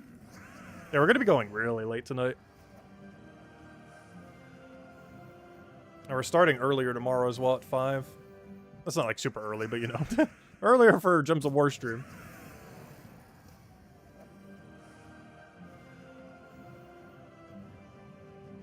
Oh, the Capricorn guy. Yeah, him. Oh, yeah, he's still on drop table, by the way. Tomorrow's the last day you can get him. I forgot about that mythic. We covered a video on him last Friday. I was talking about the other mythic. The one from the season pass that does hourglass gems. Yeah, Capricorn is decent. I feel like he's a bit awkward to use at times, but he's definitely usable. I just don't really see a use case for using him more often than not, but he's really fun to use. And he is good when you do use him. And I do like mythics that are like that. Like just having like a fun gimmick, but not being like super broken. Yeah, that's pretty much his category. He almost fixes the issue with tank mythics as well. I hope we see more tank mythics like him in the future. Ones that move to the front. We already had a hero like that, but it's not used that often. But making tank mythics like that can really make them a lot more usable. As their biggest downside is normally that they're blocking mana at the start of battle. But if you make them like Capricorn, they don't block mana at the start of battle. Alright, let it begin. Should I bother getting a timer? Nah, we'll be fine. Should we go use every EXP booster at once for once? Do you think the game will glitch out? What do you guys think will happen if we do a 2-hour EXP booster? Should we do it? As in one consecutive 2-hour number. Will it glitch out? Will we need to send a support ticket? Will we, I'm not sure. But, because Paloozas are capped at an hour now, right? So you can't ever use more than an hour worth. But we can claim 2 hours of EXP booster, in theory. I've never tried doing that before. Will it just give us like one 15-minute booster, or will it actually calculate all 8 of them properly? Because we could just have like a 2-hour timer of just the EXP booster there. Regardless, we're using them all.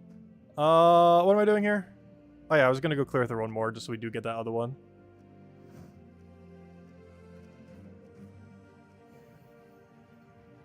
I kind of almost want to check just for science. Hey, a Dragonite Gnome. A wild Dragonite Gnome, too. Don't you dare! No! Okay, good. Alright, what do we got? What would we have missed if we didn't get you?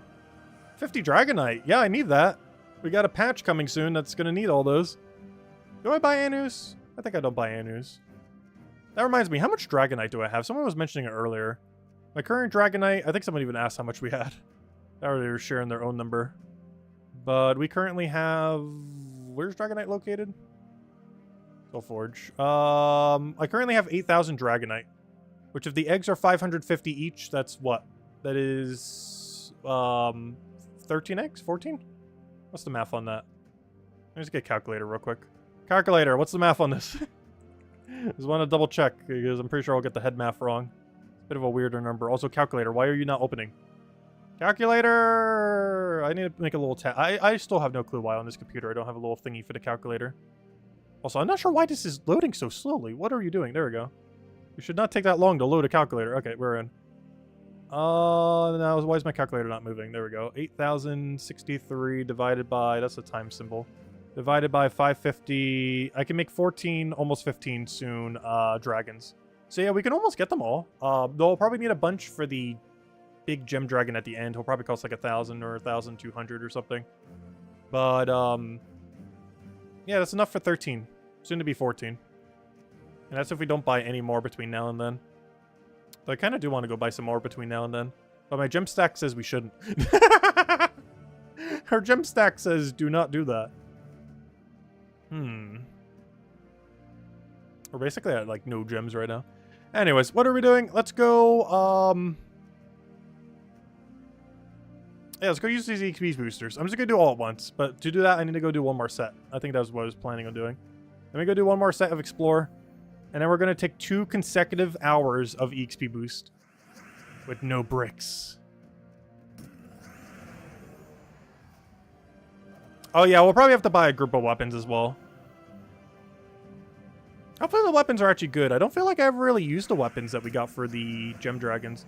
Like, they weren't horrible, I just didn't really see much of a use case for them. They're in the category of fun, but just not really needed often. Your total bonus XP is 375%? Nice. Yeah, ours is way lower. I'm not sure what is on. Though we did pretty recently reach VIP 10. I think that gave us gold bonus, not a XP bonus. Or if it did. Oh, actually, I think it gave us a gold bonus and like a small XP bonus or something. Alright, moment of truth. Let's see what happens. Will we break the game? Has anyone actually tried doing this yet? Use like over an hour of XP boosters? It works, right? I don't see any reason why I shouldn't, but something in the back of my head says something will go wrong. Knowing this game. I do have to claim them in 2 separate times, though. Because this one's obviously not in our mail at the moment. I don't know. We're just going to do it. Let's see what happens. What's the worst that can happen? Should we put out a code first? I'll get the copy-paste ready for a code. I'm not going to do it right now because we're going for like another 2 hours. And we got to make like 1 or 2 more codes last that long. But I'll get the copy-paste ready. Okay, the copy-paste is ready. I won't post it quite yet, though. Alright. Oh, yeah. What is our XP bonus right now? Let me just check before we click it. I have 305%, and that's going to be doubled. So we technically have a 610% if you count that way. This is 100% from the guild thingy. Another 50% from the guild. Or this is for winning Guild War. This is just from the guild statue thing. This is the 100% you would have from Death Knight armor. The highest you can have without this, I believe, is 75%. If you don't have the Death Knight armor. VIP bonus can go up to 100-something%. I don't remember. At our current VIP, we have 50%. And also, for whatever reason, we have 5% for all pets because of the little upgrade. They said they were left it this way to add room for adding more pets in the future, and they still haven't. So now this 5% is like so pitiful. Because they were planning on adding like more waves of pets that would give more percents, and then never did. And because of that, one of many things that they were going to add more of, but it never did. And because of that, it's like a pitiful 5% instead of like an actual like substantial number. Like, look at these percents: 50%, 100%, 50%, 100%. Ring of Wonder would do what, 20, 50? I think it's 50. And then you have this. It's only a 5. It's so small. But anyways, let's go use them all. See what happens. If I click collect here, we can see we have 15 minutes. And now if I click collect over here, for the first time ever, the deliberate claim all, 105 minutes. There it is. Look at that, a 2-hour timer. Let me screenshot that. There we go. All right, now let's go XP boost for 2 hours straight. We're locked in. No going back now. We're here for the next 2 hours. So if you guys have any topics, let me know. Because we are officially stuck here for 2 hours. And we will not stop until that timer stops.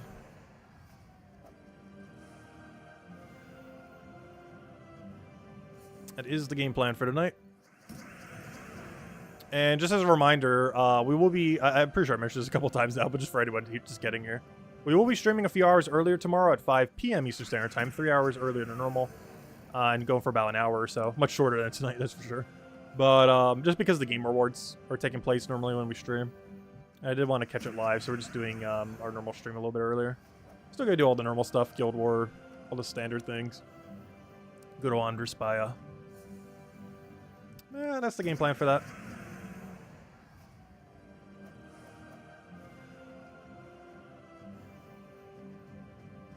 Puzzle Quest 3 is in the middle of an update? You mean like literally right now? There's no way they're gonna drop a Gems of War update today. Could they? This isn't normally a day they get one. Or we get one, I should say. I sure hope not. I just used 2 hours of EXP boost. How can we switch into a update if I'm in an EXP boost?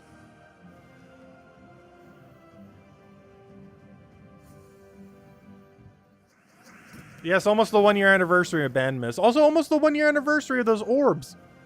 We gotta stop tracking them soon. Because for all those mechanics, I only tracked them for about a year.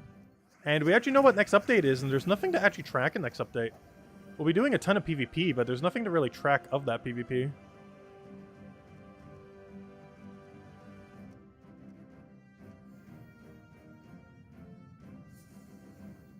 I should have gotten like a big timer with the 2-hour thingy for it. Didn't bother making a big timer. I need to get a timer that ticks down rather than up. Could have got a big 2-hour timer. Put it at the bottom there, because obviously we're not updating those orb numbers at all this stream. They are staying exactly as is. Honestly, that might just be the final count. Well, actually, that's not true. I still have to open the rest of our vault keys before we really finalize them. And honestly, once we finish all those vault keys, I think that's going to be our final count for the orbs at the bottom there. That'll be officially 1 year of orbs, as they came out mid-December last year. Which means basically the end of next week will be the 1-year mark of good old orbs. Or not of orbs existing, but of the better orbs existing. But mostly better orbs. Obviously the ingot orb is not necessarily in that category. Though it is a new orb. You remember when you said you wish the devs would give us timed gold and soul and glory tokens? And now it's going to happen. Oh, did they do one for glory? Unfortunately, I didn't see a glory one there. But glory would be kind of cool too. But yeah, they had one for gold and souls. And obviously we already have one for XP boosters in Palooza. Palooza covers basically every resource of XP 1, XP, gold, gold, soul, souls.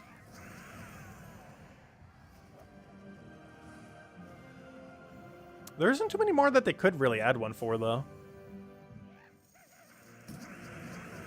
Because it's most of the core resources at that point.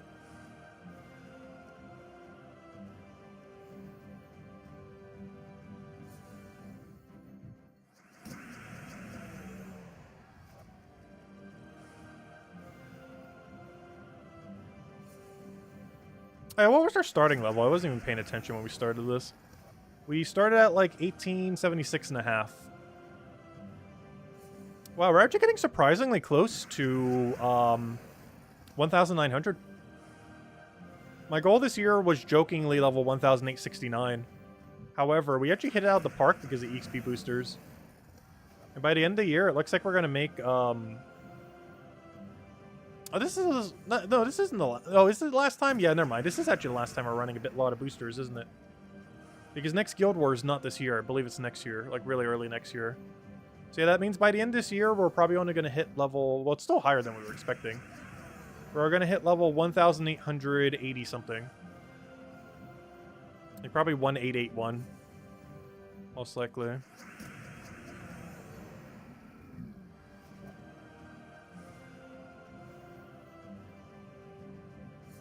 Get to 1969? Maybe next year that'll be our goal. Because I highly doubt we're getting to 2,000 next year. But 1969 would be a lot more realistic.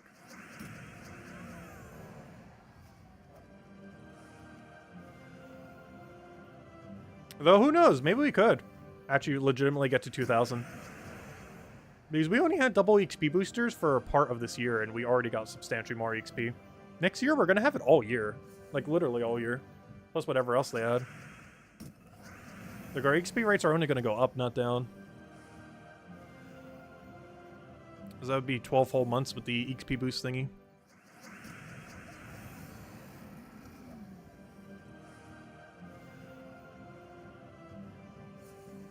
I just really hope that they make them stackable.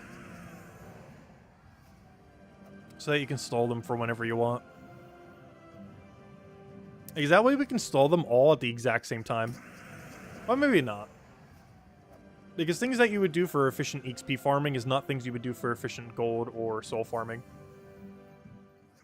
But if you wanted to, you could technically use them all at once. And you have to keep in mind, it doesn't boost other loot. Like, for example, the gold one will not boost gold as a result of gnomes. That is a static number that cannot be boosted by any percent.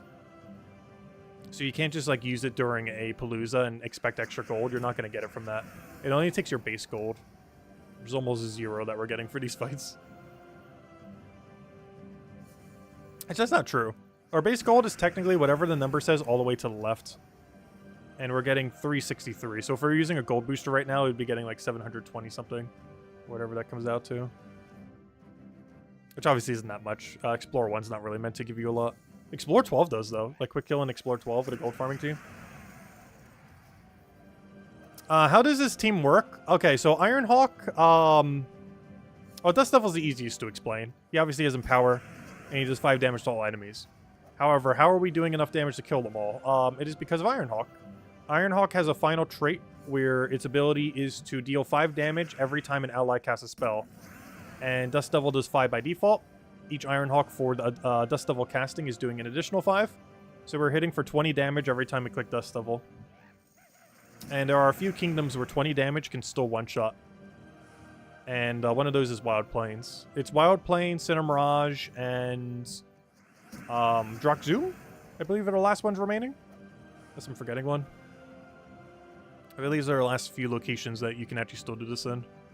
Though even if those eventually don't work, there's a team that's pretty similar to this that does 25 damage. That works pretty much everywhere. So even if the 20 damage version eventually doesn't work, the 25 damage version is not that much slower. It is the same premise and has a way bigger kill range. It's the same team just with a Sister Superior and a Dust Devil. You actually need one less Ironhawk for the other team. It's actually easier to build the other team in a sense. It only requires 2 Ironhawks instead of 3. This team's actually a little bit hard to build due to the 3 Ironhawk requirement. Only one isn't enough. You have to have one for each slot. It's one of the few reasons I feel like they have never nerfed this team. Now, for one, the outrage that it would cause. But also, the fact that you need 3 Ironhawks to make it work. I feel like it's the main reason. Like, back in the day, Dust Devil used to be able to do this with no other troops on his team, and obviously they nerfed that because it was just too broken for a rare to be doing. Because Dust Devil used to be able to do this with nothing else on your team. Like, literally just one Dust Devil pretty much was able to do this. However, that was nerfed pretty quickly. Actually, it was around the time when we started the channel. It was really funny. The first weekly recap video we ever did was actually Dust Devil immediately getting nerfed. Or not immediately getting nerfed, but it was actually the video where Dust Devil got nerfed. Which is fine, kind of funny. But, I don't know where I was going with this. But I don't think they're ever going to nerf this just because it requires 3 Ironhawks. And it actually requires a pretty sizable amount of resources regardless of how you're planning on getting your 3 Ironhawks. You're either going to need 12,000 diamonds, get really lucky on event keys when it's Adana, and we're talking like 3,000 plus, 5,000 plus might not even be enough. Or just randomly get it in drops. It's actually kind of hard to get 3 of the same mythic when it's not the exclusive one in drop table. Like, your most realistic route is 12,000 diamonds, but it takes quite a while. Like, it's pretty much almost a year's worth of diamonds to get a triple Ironhawk team. Unless you get another one through some other lucky means. Though running the 2 Ironhawk team is perfectly fine. It's not that much slower than this. And you actually have to use it in quite a few situations, like when you're running a Palooza, for example. You actually have to run the other team that uses only 2 instead of 3. Because this team doesn't have enough damage.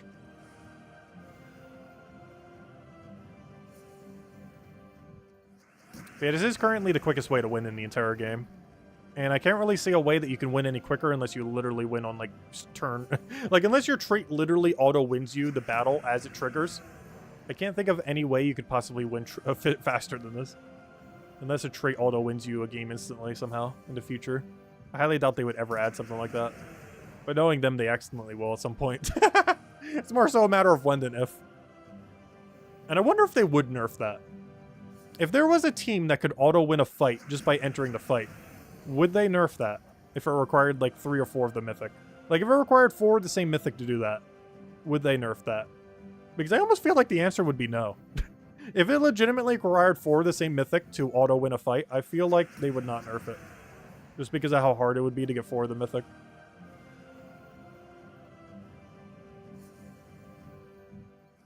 Unless you were there for the week it released. In which case it's a lot easier. But still kind of hard.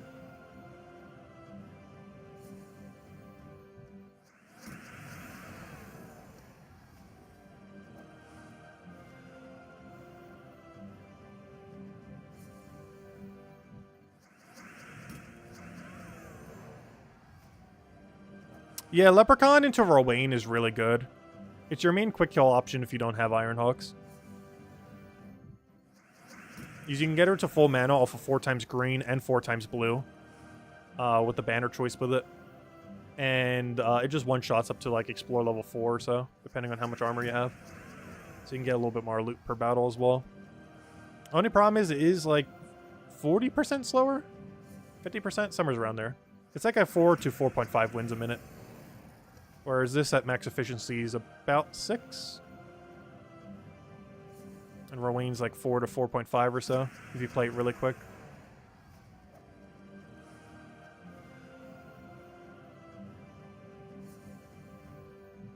One nice benefit of Rowain, though, is you don't have to worry about weird gnomes. Like, it can still one-shot just as easily something like a Dragonite gnome. Whereas this comes up to a Dragonite gnome, it just gets walled for several seconds. As well as this. Like, Rowain would kill that instantly. It'd already be dead. But we have to take several extra seconds for dust level builds. As there's no good way of dealing with mythics or some of the tankier ones that don't get instantly killed. Best we could do is just put in first slot and hope it gets mana or a skull quickly. Whereas, of course, Rowain doesn't need to deal with that. It just one-shots them like it's anything else.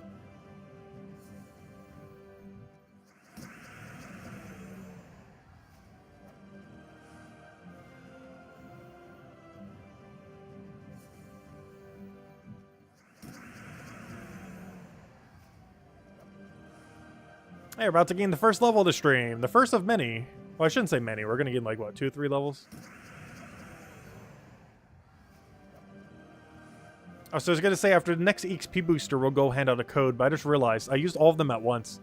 So there is no next XP booster. It's just one very long XP booster. Just for the fun of it. How long does the timer say? We have another 1 hour, 46 minutes, and 7 seconds. Go, go, go. We'll keep peeking at the timer here and there.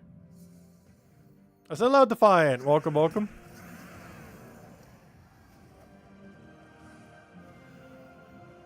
We're about to hit lucky 7s.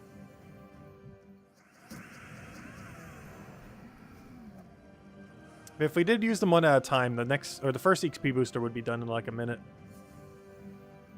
But we use them all simultaneously, so it just keeps going.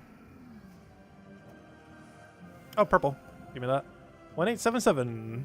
And we got mail. I assume that's the event key thingy we got.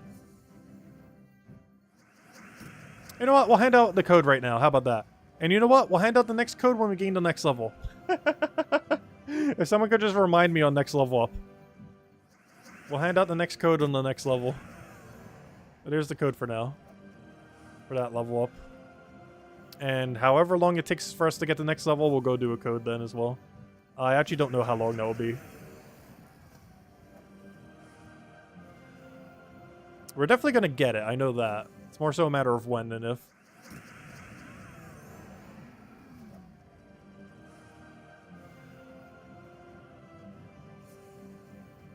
Catch you later, Alistair Soup. Have a good week. Yeah, we're still going for another almost 2 hours, so we'll be here a while. Just pretty late at night. Hey, something good from an angel for once. Epic Volkey, nice. I feel like during last Vault weekend, I did really bad luck on angels. I didn't get a single Volkey or Epic Volkey all weekend. When we did last Vault weekend. I guess to some degree it didn't really matter because obviously you're getting a ton from the Vault weekend itself. But, I don't know. We weren't even really getting any deeds. I don't think I got a single Nisha from her the whole weekend. We did get some Anus, I do believe, though. Also, I wasn't getting color deeds. Wait. Does she have an Imperial drop? I could have sworn I got an Imperial drop from her.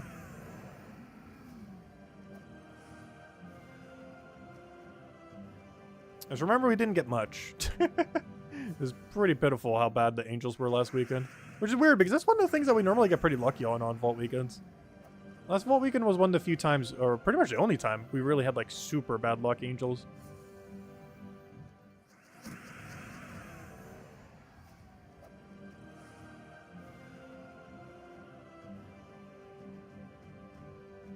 I think we did come to the conclusion that it actually is worth buying 500 souls for 3,000 gold. We did the math one day, and it actually comes out to be kind of good. Mostly because the rate at which you can farm gold is substantially quicker than the rate at which you can farm souls. At a ratio that is bigger than how much you get. I mean, the other way around. Because you're converting 5 to 1 from gold to souls, but the rate at which you can get gold is over 10 times quicker than what you can get souls. Depending on how you look at it, even 20 times quicker. And because it's a 1 to 5, it's actually really good value. You're spending a 5 of a resource that you can get 20 of in a time that it takes 1 to get of the other. So it is 4 times more efficient than farming it directly. Like, it's literally more efficient to farm gold and keep buying that offer. 4 times more efficient than it would be to actually just farm souls. So the offer is 100% always worth it. It's just farming gold for a little bit and then converting that gold into souls is quicker than actually soul farming by 4 times.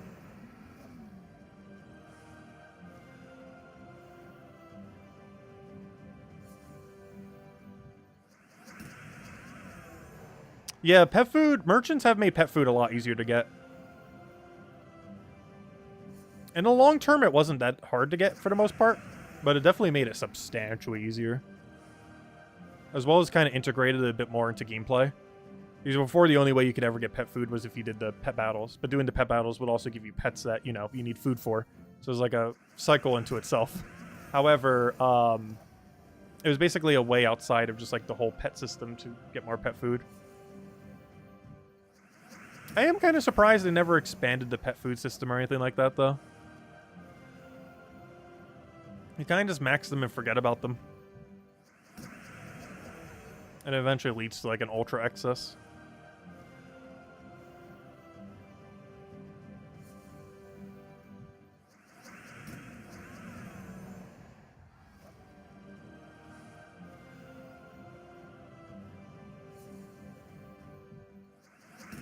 I just realized one problem with me grabbing all of them at once. I can't go get a drink now without wasting like 2 minutes of XP boost. I was considering getting a drink midway through. But I just now realized we can't do that. Okay, I still have a sip or 2 of this left. I don't care for this one as much, though. I just tried like every flavor they had just to see which ones I would like, and this is definitely not one of them. That's all I have, so I shall enjoy it. It definitely has an interesting flavor. It's not a flavor I like. Oh yeah, speaking of which, Isabel, I did do it off stream, just with dinner. But I did finally test the dips that you sent me. And gosh, are they both good. Though I do have to say, the nacho cheese one is better than the Cool Ranch one. Not that the Cool Ranch one was bad. I definitely much preferred the nacho cheese one. Which kind of makes sense. Nacho cheese stuff is great. I will take that.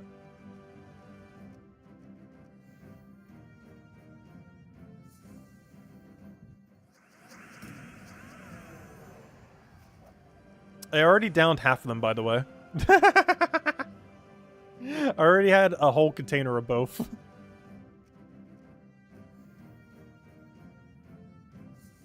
Or at least most of it. I think there's like a 4th left of both.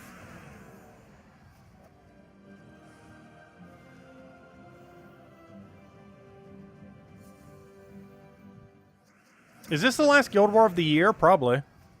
Unless it's literally on the final week. But, yeah, it should be the last Guild War of the year. The Guild War we have right now. Because even if we do have one this year, it is right at the end of the year. Leading into next year.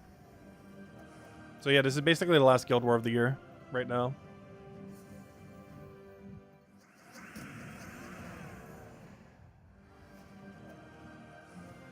Or not literally what we're doing right now, but you know, the current Guild War that is going on right now should be the last Guild War of the year. And even if there is one all the way at the end of this year, it's going to be only partially in the year. The other half will be next year, so it's basically just next year.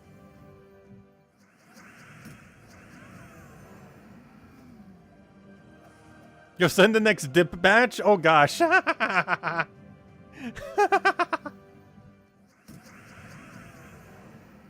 That's funny. But if you want to, it is greatly appreciated. Make sure to make them last. Yeah, I'm not sure why. They're not in stores by me. I have checked, though I haven't checked that many stores. But every time I've checked near me, I've never seen them. Literally, the only time I've ever seen them in stores, and I didn't bother getting them when I was when I was in New Jersey. I didn't bother getting them back then. Like when I was in New Jersey this summer, seeing my dad and other family. That was the one and only time I've seen them in stores. I don't remember what it was called that we were shopping at. It's a store that doesn't exist by me. So I completely forget its name. I feel like it begins with S, but it wasn't Sam's Club. It was something else. Oh no, anyone know a grocery store that starts with S? There can't be that many of them.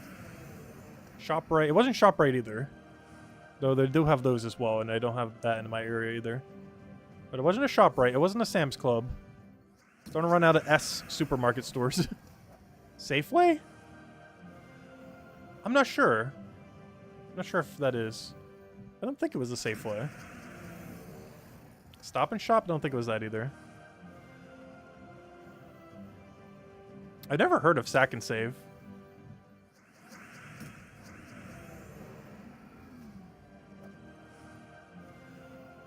It might not be an S, which could also be the problem. Oh no, I can't remember it. It's a grocery store that doesn't exist by me. That I've never even seen in New Jersey either. It must be like a somewhat newer one.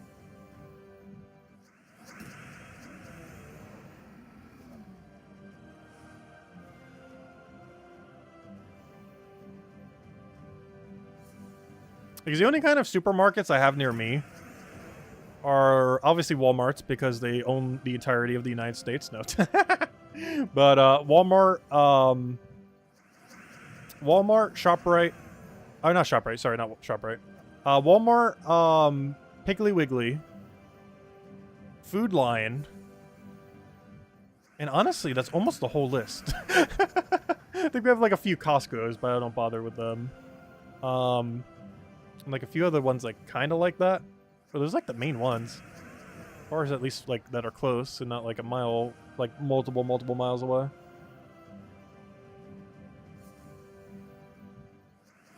Stop and loot, more like it. Yeah, it wasn't a Sam's Club. I did mention that one earlier.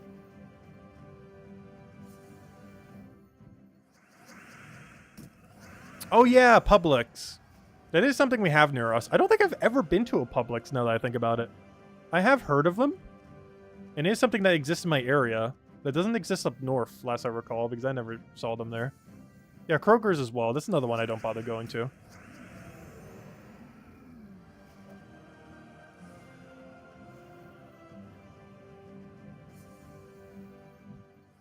Like, if I'm going food shopping, it's literally just Food Line, Piggly Wiggly's, or Walmart. Walmart being the most convenient. Because they're literally everywhere. Including on the corner of my lot. Like, they're literally everywhere. They're multiplying.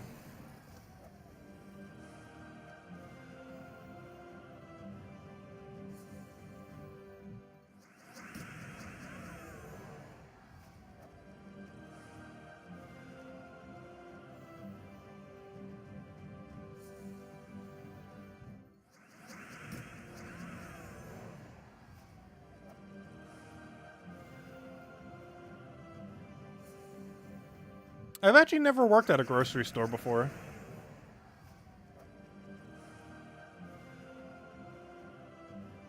I feel like it'd be really annoying. Like, I've had to restock stuff for myself, but never for an actual business.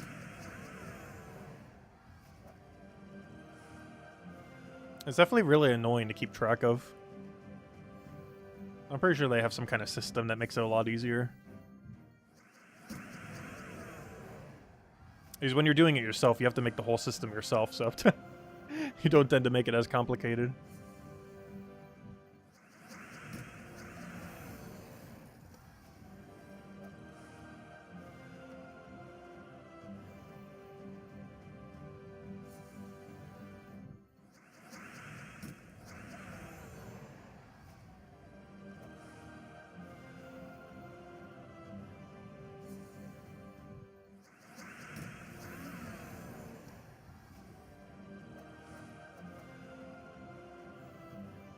I don't know but you assume your company has a huge Target on their bags. Do Targets still exist? I guess they do. I haven't seen one in a while. Like every Kmart and Target I'm aware of has shut down near me. Maybe not all of them, but... Oh, so Kmart still exists, right? That's not one that went super out of business. Like, I think they did pretty heavily, but I think they still exist to some capacity. They didn't, like, ultra bankrupt. I think they just consolidated into a different company or something.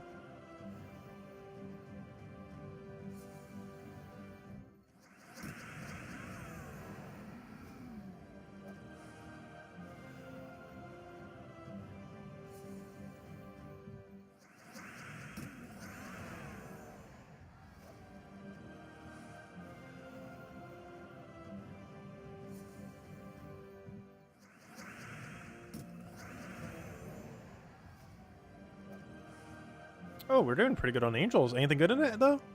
I'll take 10 Glory, I guess. I don't really need the food.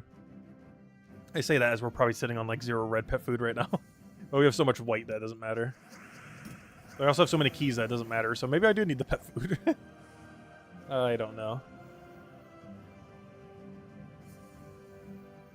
They both will do equally nothing for us at the moment. But it feels like the Glory gives more just because it has Mythic chance. A French company owns Target. Do they really? I haven't been to a Target in a very long time. Like, a lot of those stores were basically just, like, copy-paste of each other to a sense. Like, I always felt like Walmarts and Targets were just the same store. Just with a different logo on the front. Like, they were so absurdly similar. Even, like, the entire layout of the store.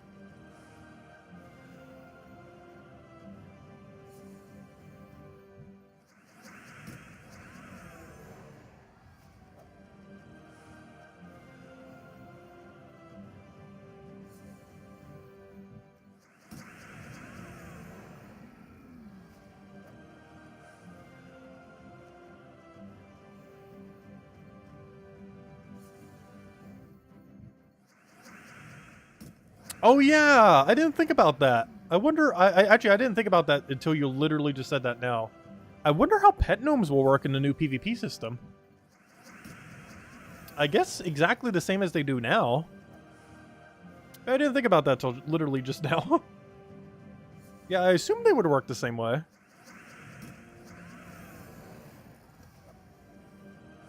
Yeah, that's kind of interesting. Well, we're gonna get a huge up spike in pet gnomes triggering. Because I'm pretty sure everyone will try, at least initially, PvP a bit more than they have. I know I'm gonna go from doing like 0 PvP to like playing like 20-something battles a day probably, if not more. And I assume some other people will also be like that. So we'll see an uptick in random gnome appearances or pet appearances.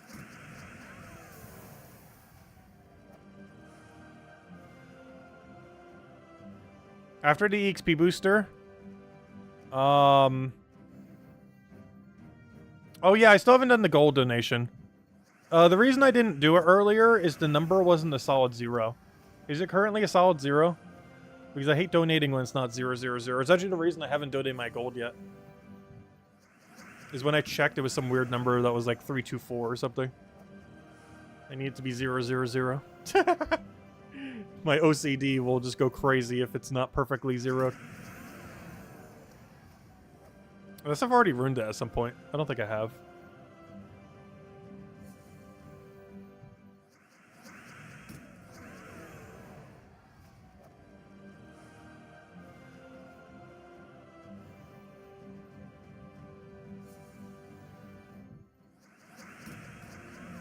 Oh no, he's alive. He's alive! What's that from? Is that from Robot Chicken, now that I think about it? Actually, is there any way where you could actually watch all the Robot Chicken episodes these days? I have never seen the whole series. I have probably seen like 10% of all the episodes that they've ever made. Actually, do they still run it? I'm not even sure. Out of everything Cartoon Network ever made, that was definitely one of the things that probably made the top 10. Yeah, it's from the Frankenstein thing, too.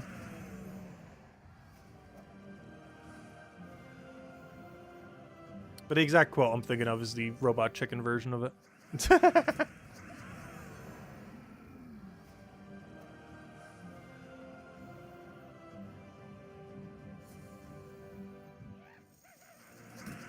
Yeah, glory gnome.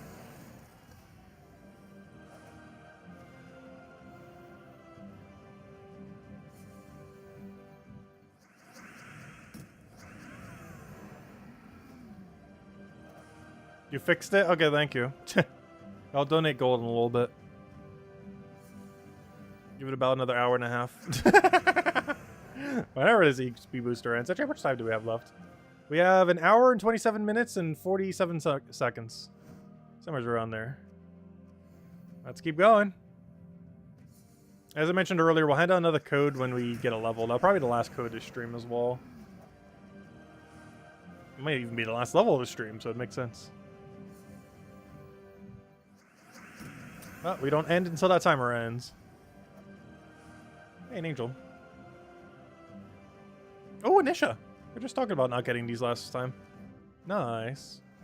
Even a badge upgrade. Yeah, we definitely haven't gotten them in a while. Gosh. That means... Wait, did we get 0 Nishas the entire last Vault weekend? I think we did. Because I wasn't buying them from merchants. I think we actually did get none. That's not ideal. I do think the previous Vault event was the worst we ever did on Angels. Well, the Vault event itself went pretty well, so... I think something was lucky. Lately it's been kind of the other way around, though. Where we've been like a little bit unluckier on the Vaults, but better luck on the Angels. It's one of the weird weekends where it's kind of the other way around.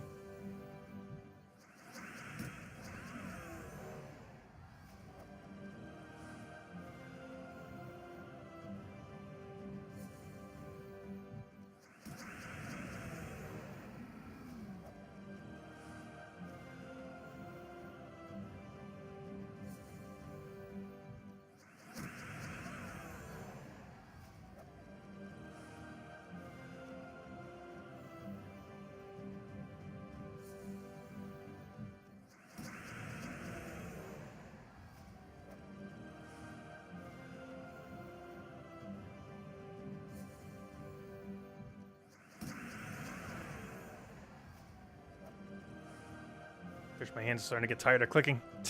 That's the only problem with doing so many of them consecutively. We could technically split it up 1 hour and 1 hour, but that assumes our guild is going to win another Guild War day this week. Which, not that I don't have confidence in them, but we're currently in like the lower half of the Guild War bracket, so just in case, we're going to use them all tonight. Not like we can back out of it, we already confirmed the thingy.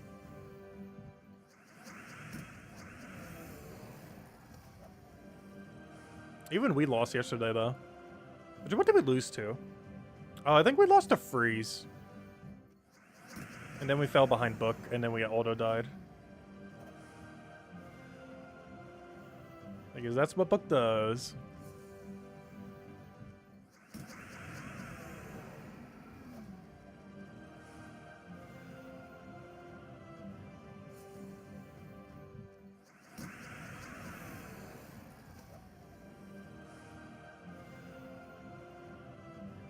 That is one thing I hope when they do a PvP rework.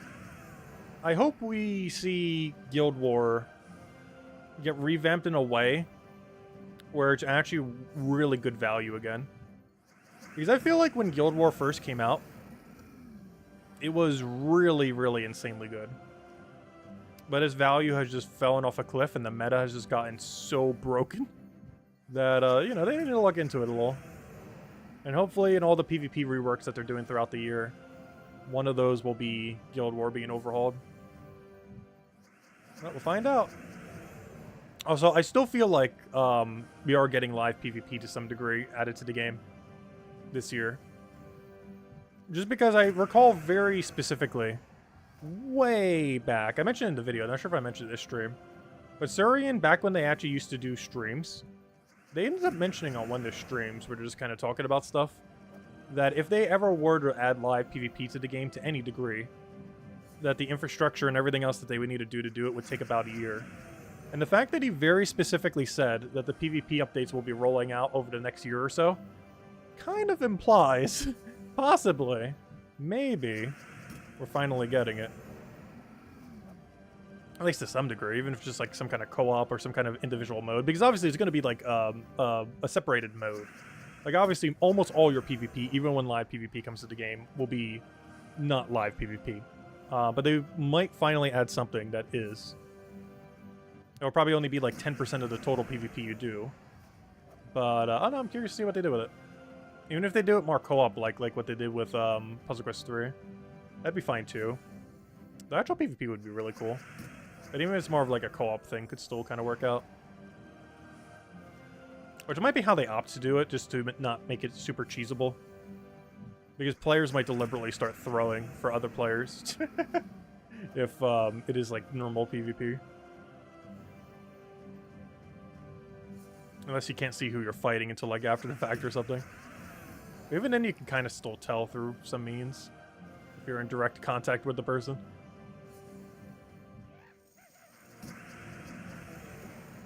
Whereas co-op, you can't cheese as much. Because you're up against the AI together, not up against another player.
Where are we on EXP at the moment? We are almost halfway. Don't go to Explore 2. Oh, I actually haven't made that mistake yet. Let's not start that. Live PvP? You wouldn't be able to do that. You often have to drop what you're doing. Well, I'm pretty sure matches would be pretty short. But I don't know. We just have to see what it is. Though, I do feel like if we don't get live PvP, they're going to add live co-op. That was their solution, I think, for Puzzle Quest 3. Actually, Isabel would probably know that a little bit better. But that's basically what they did for their other game. Was I don't think they ever implemented live PvP, but they added live co-op, in a sense. Though I'm not sure how they would make it work in Gems of War, specifically.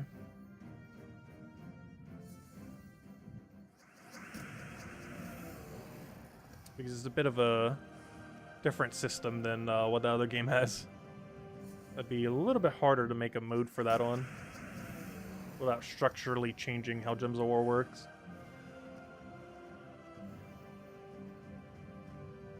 But if they're doing it for a one-off side mode, they can. Almost like Treasure Map, but more combat-based. And more co-op-y.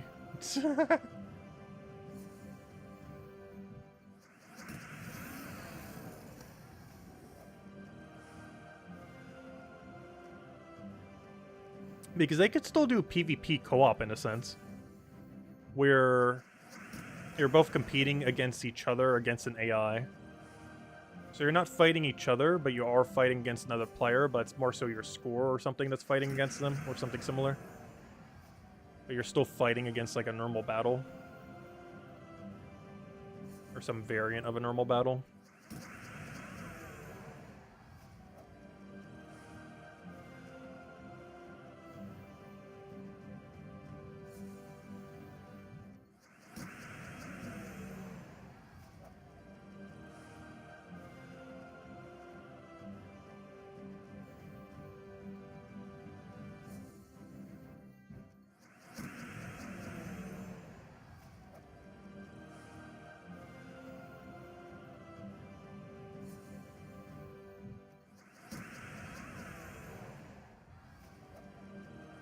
Hey, another angel. Really, we're getting really lucky on them today. All of our drops been kind of decent. Few duds, but that's to be expected eventually. But otherwise, loot's been pretty good for them. Even got some free Dragonite that we need. Not that one, that was Curse Runes, of course. But, we're getting there. I'm still not sure if I should go buy Dragonite now. The problem is our gem stack is just so small. Like, if we had 30,000 gems right now, I would be. But we're at like 10,000 right now. We have enough for, what was it, 14 new dragons. The problem is 14 will probably not get us all of them. Especially if we get anything like the luck we got last time. Plus, we're still probably going to need like 1,200 or however much the actual dragon is. Plus, there might be other weapons we need to get to make them out of the dragons. Plus, I'm going to keep spending gems on other junk. That doesn't affect our Dragonite, though. It affects our ability to buy Dragonite. Instead of getting 30 Dragonite, we just got 2 purple deeds.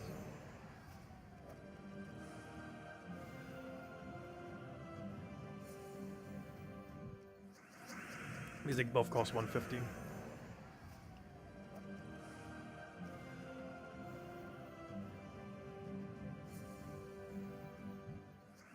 I know I'm out of drink. But with all the sugar I've consumed today, it's kind of good that I'm out. Because I am probably like double over how much sugar intake you should have. Oddly enough, I've actually been losing weight though. I'm not sure how. Because I haven't really been exercising more. And my diet's pretty similar. And I would say it's because I cut soda, but it's not like I haven't been like the last 11 months. Like we've cut soda for the entire year so far. Other than that one time I cheated during when I went to see my dad. Also because you have to get a you have to get a root beer when you go to Stewart's Root Beer. You can't not do that. Plus I think I got one at the sawmill as well. That's because we always tend to get a drink there. But aside from that, I have not had any soda all year.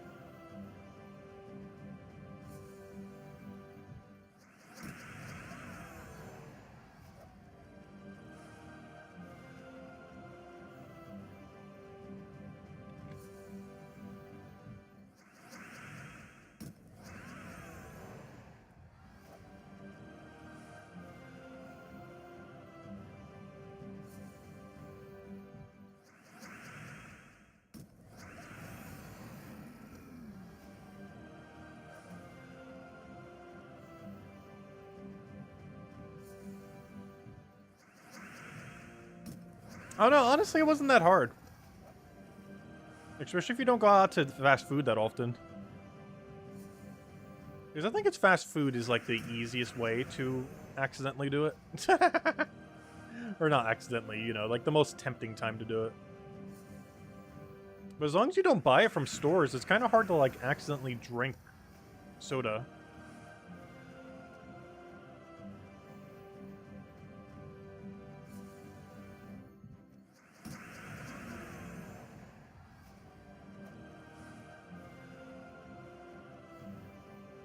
You don't? The fast food comes to you? I still have never ordered fast food through a service like that. Well, unless you count like Domino's or something, you know, like a pizza place that does it. But never through like any of the apps like Grubhub or anything like that.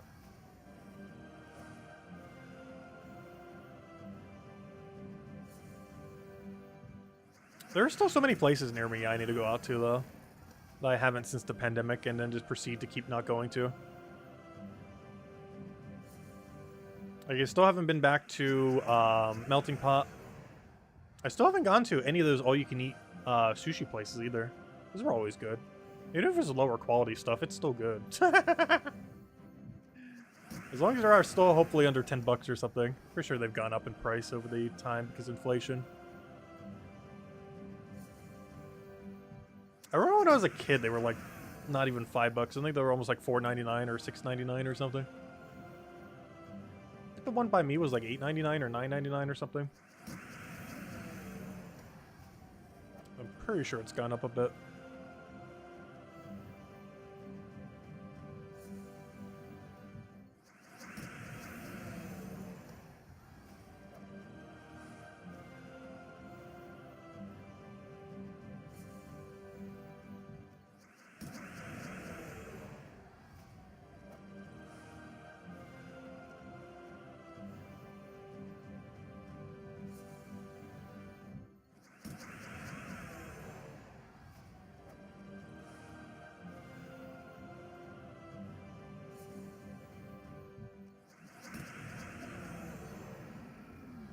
One other thing I haven't really done since the pandemic is I still have not gone back to a movie theater. But it's mostly because the closest movie theater to me shut down during the pandemic. And that made it harder to go to them. So it's kind of a double whammy. In that because no one was going to movie theaters during the pandemic, they kind of went bankrupt. So now I don't have a convenient movie theater to go to. I think there's still the one in the mall, though, which is generally the more popular one nearby. Problem is it's not that close nearby. It's quite a ride away. Because you can't actually walk there, it would be way too far. Whereas the other one was actually walkable.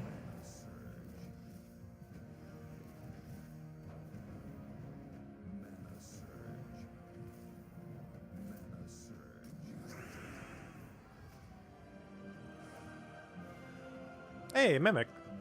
We are on a timer, so I should probably ignore it for now. Until we get another Mimic, in which case we'll kill both the Mimics. If we somehow get double Mimic locked, I'll go open the Mimics. But until then, we shall ignore it and keep doing this kingdom instead. Move to this kingdom. Same difference. We technically have another one to move back to if we need to, but these are closer together.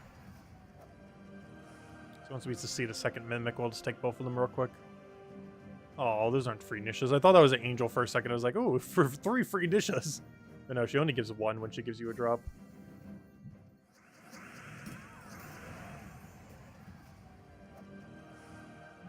Oh, what's going on there?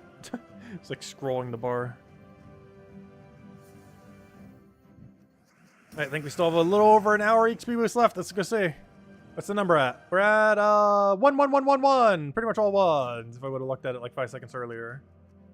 1 minute 11 seconds left. Or sorry, 1 hour 11 minutes left. I mean, wrong numbers. I'm so used to it being in minutes, not in hours. Yeah, it's 1 hour and 11 minutes remaining. At this point, 1 hour and 10 minutes remaining. We're almost halfway there. Which is convenient because we almost have the halfway code. We said we'd hand it out when we get a level, and we're getting there. Maybe slightly further than halfway, but we are getting there. We're definitely not getting 2 more levels, but next level we'll hand out code.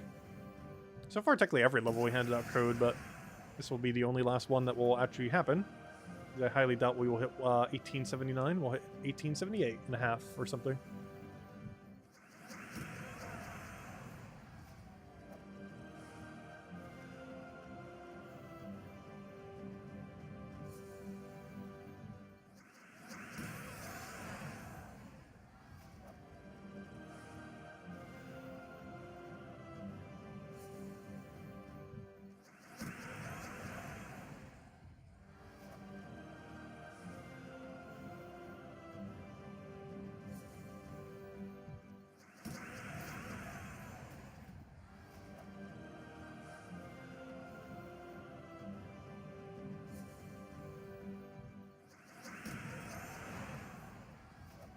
This will be the closest we've streamed to midnight in a while. Who knows? Maybe the day that PvP comes out, or the PvP rework, we'll go crazy on it. I'm definitely not going to try to get like max rank the week it comes out. We're definitely going to play it a good amount. And who knows? Maybe the week after we'll go a little bit grindier. Probably not all the way in first, but one thing I'm kind of curious to try to do, since it'll probably be a little bit easy initially, I would assume. Hopefully we won't get any like super grinders in our 30. Is I kind of want to see if we can at least, if we don't, we're obviously not going to try first placing like the entire leaderboard. But I think we'll try to top 100 a leaderboard while trying to first place our bracket of 30. And just do it that way. Because I believe we get some extra gold tokens for hitting top 100 still. Or not still, it's a new feature, but I believe we still get some amount of the extra gold token thingy. And I do want to try to get those pets as quickly as we can.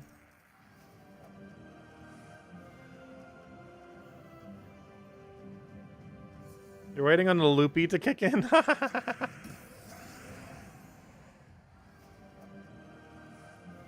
We're doing Dokapon Kingdom this weekend too. That's gonna be a long playthrough. I forget how long the game is, but I want to say like 30 to 40 hours. It's gonna take us like 6 streams probably. Assuming we do like 8 hours each time or so.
Oy.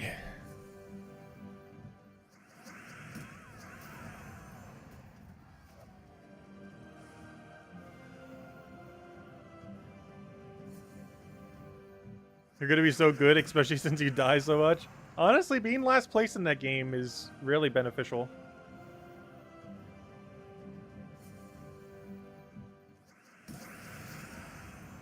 It's one of those games where position barely matters. You do have to make sure you're always leveling and like getting stuff like that done though, and upgrading equipment. But beyond that, oh no, it just keeps going all over the place. Like whoever's in first place, it's just temporary. It's a very wild ride, that game.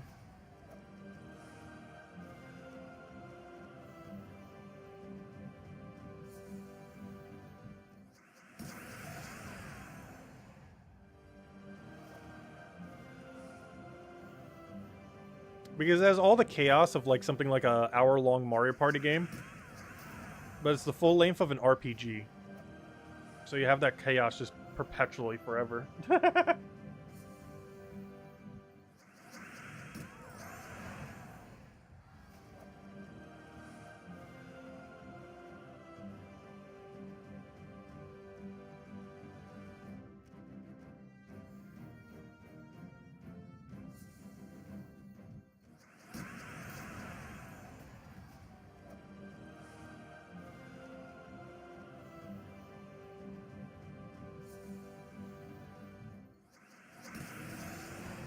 Oh no, it lived. Oh no, it has 10% this week. How did I just notice that now? Oh no, I'm gonna have to kill the other thing that's there. We can't be having that. Fine, we'll kill the Mimic. Hour and 4 minutes remaining. Oh no, what do I want to use? Sure, Zolgoth, why not? Probably not the quickest way of dealing with this, but it is what we clicked on, so we'll roll with it.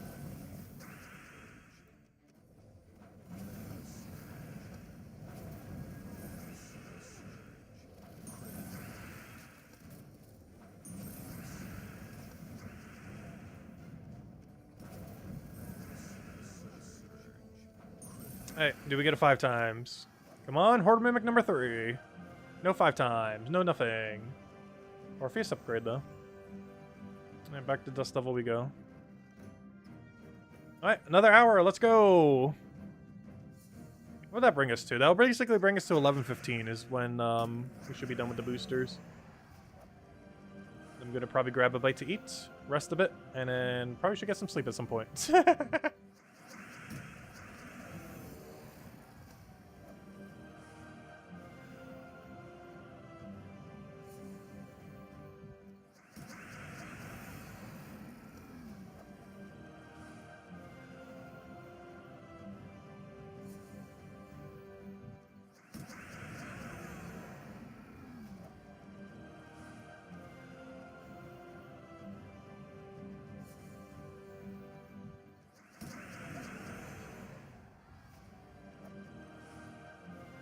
Oh, so we're still ending on another code once we get that level, by the way.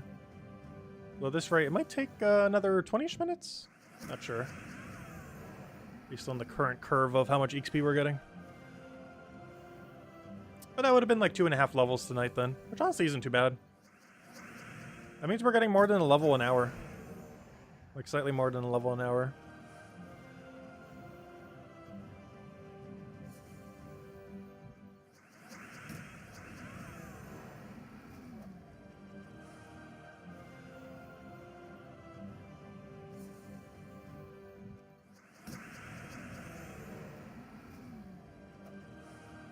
Which might not sound like much, but that's still a lot, given how slow it is to get XP this late in the game. That's actually a pretty good rate.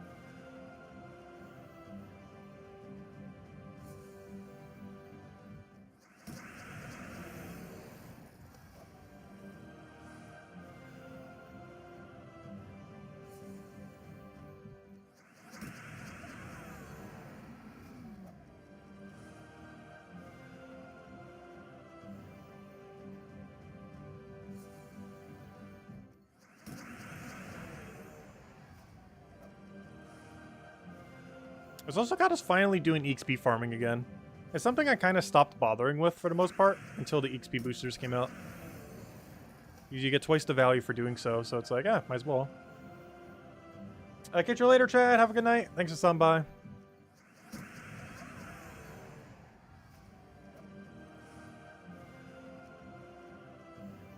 Hello, Defiant. Welcome, welcome.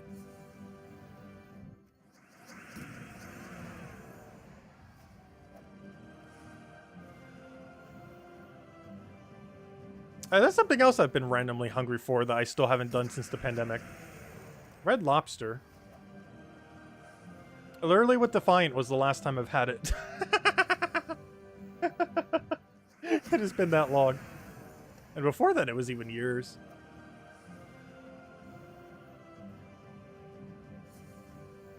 I used to go there a lot, like, during high school. Despite there being, like, so many other sushi places. Mostly because it's one of those things that, because of my area, Red Lobsters were actually decent. Kind of like in New Jersey. Like, I would never go to an Olive Garden near me where I live in South Carolina. Because they're all awful. But in New Jersey, because Italian cuisine is just better generally in that area, Olive Gardens are actually good. And it's kind of weird because Red Lobsters are kind of the same around me. Like, I feel like in some areas, Red Lobsters aren't that good. But in my area, because it generally has this generally just always fresh seafood and everything, just in the area, because we're so close to the water and a bunch of fishing spots, like, the foods there is actually good. Not that they aren't other Red Lobsters, but it's just one of those chain things where sometimes like something in an area is just like really bad or really good for seemingly no reason. Well, I guess there is a bit of a reason for that. Honestly, Italian cuisine in New Jersey is just really good in general.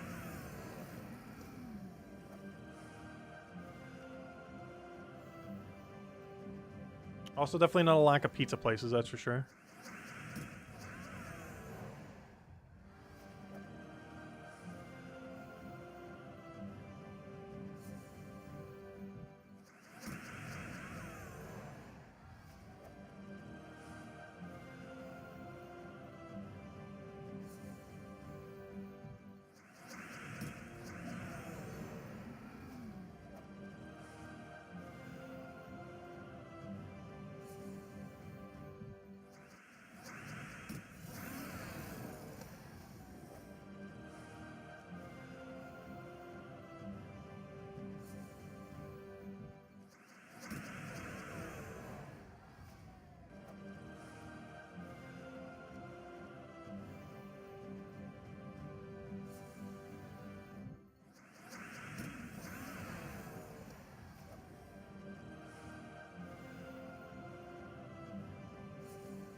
Would you explain boost ratio like you're 5 years old? Well, it depends. What troop do you want to talk about in regard to boost ratio? Basically, boost ratio boosts something on a specific troop. But the way that it does so depends on the troop. It normally specifies on the card, but it can be slightly confusing on some cards. It'd be easier if we have an exact example.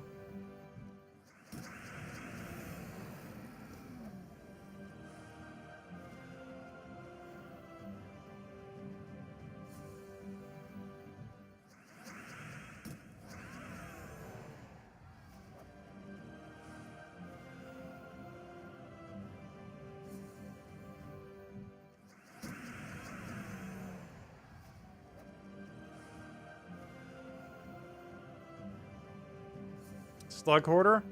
I don't remember what that troop does. Off the top of my head.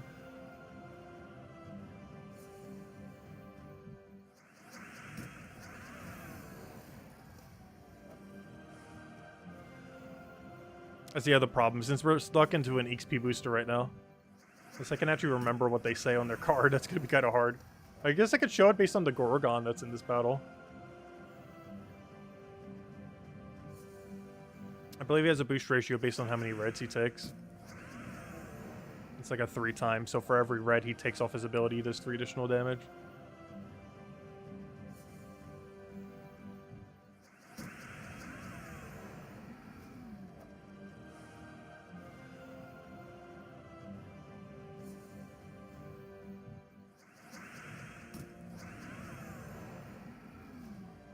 Boost its damage based on gold accumulation? Well, it'll do it based on whatever the ratio is. So if something does extra damage based on 5 to 1, for every 5 gold, it will do 1 additional damage. I don't know, what's the biggest example of a gold boost ratio these days? Most of them have 1 to 1 that I could think of. What was that one newer one we ended up getting? There was one that was added earlier this year that basically became like the new gold farming meta, and I completely forget who he is. He's that one goblin that's shiny. He's actually, I think, one of the first shinies, not the literally first, other than the, like, of the new ones that came in, I think it was like the first.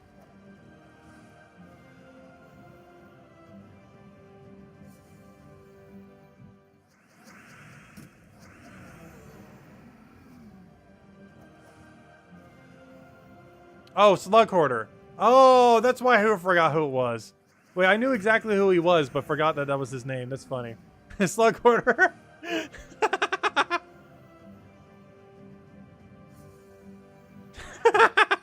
I literally just described the troop, but forgot his name. Oh, that's funny. I forgot he was called Slug Hoarder. But yeah, doesn't he have a 1 to 1 based on his gold? So for every 1 gold, he just does 1 more damage.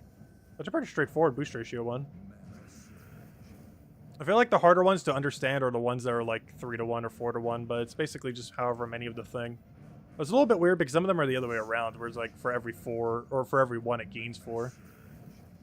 I think it denotes in a way that generally can tell, but not always that tellable. Because normally if it's like a smaller ratio, they do it as like a 1 to 4, or if it's like a bigger ratio, they say like 3 times 4, or something like that. But if you ever see like a 1 to 3, 1 to 4, it normally means for every 4 of the thing, it will do 1. For every 3 of the thing, it will do 1. But if it says like 2 times, 3 times, 4 times, it normally means for every 1, it'll do it that many times.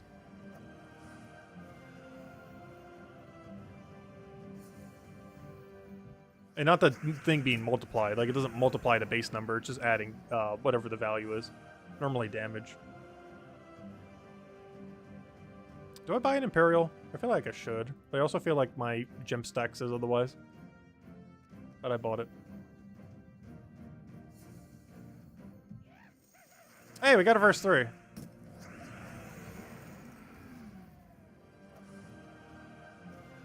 You both just rolled your eyes so hard. You got concussions. Yeah, we got our first verse 3. Actually, that's the first verse gnome we've seen in the entire stream. Surprisingly. How? We've been streaming for like 2 hours.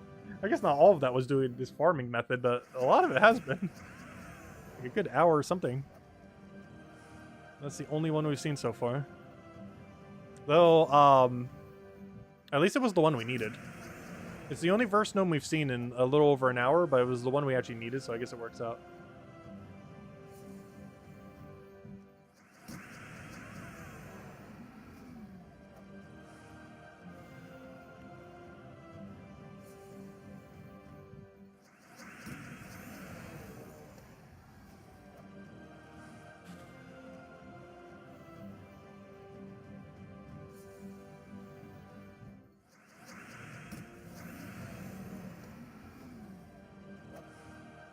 Wait, I said on Monday? Wait, what? I'm confused as to what you were going to ask. What's happening on Monday?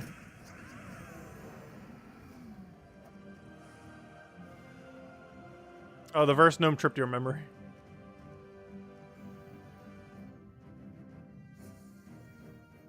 But yeah, nice on getting back to triple digits. I don't even think I'm back at doubles yet. Still need to get there. Slowly but surely. How many paloozas are... Like, how long is it taking you to get, like, a set of paloozas? Because doesn't it take, like, a few hours per set? Farming them off of Vault Event? Like, I've seen one verse gnome in an hour and 15 minutes, and we're winning at, like, max speed. Unless we're just getting unlucky. Luckily, we got the one we actually needed.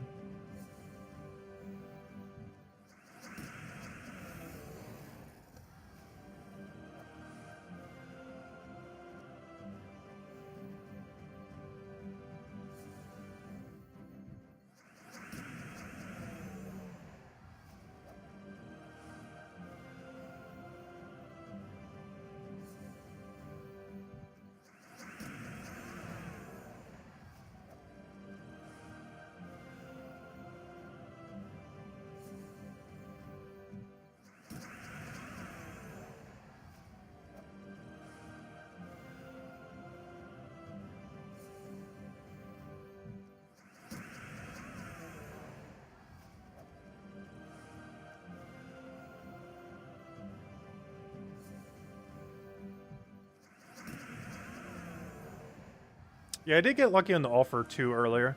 Honestly, I keep forgetting to check that every day. It doesn't pop up the way it used to. And I almost skipped out on a verse 3 the other day on stream. We actually just saw it randomly on the screen when I clicked on it. It's like, oh, there's a verse 3 available.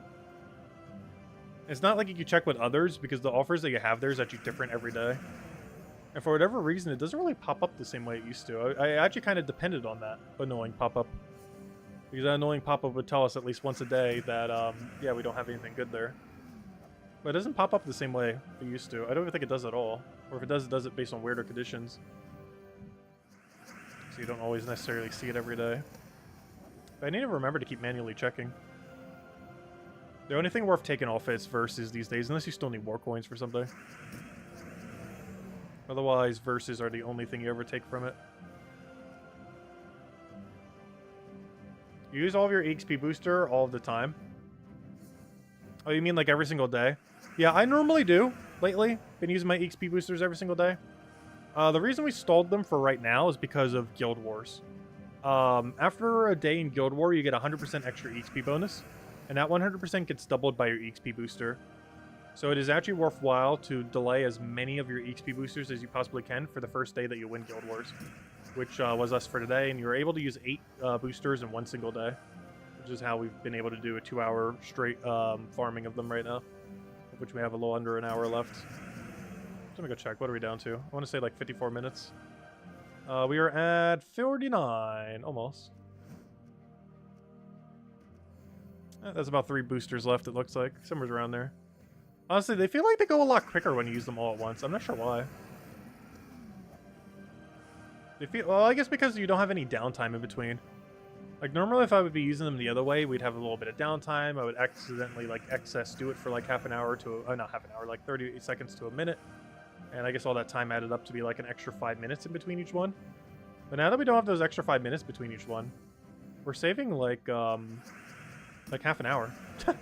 We're legitimately saving, like, half an hour or so. Give or take a little. Just by using them all simultaneously. Which is why I think that it feels like it's going so much quicker. Because I think we are legitimately saving almost half an hour. Just because all the downtime that would have been between them otherwise. So I might actually start opening them this way. Just doing a 2 straight hour long block. The only problem with this is I can't really check things that well. Because we're kind of on a clock the whole time.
Darkstone will be the first level 30 Magic Kingdom in March.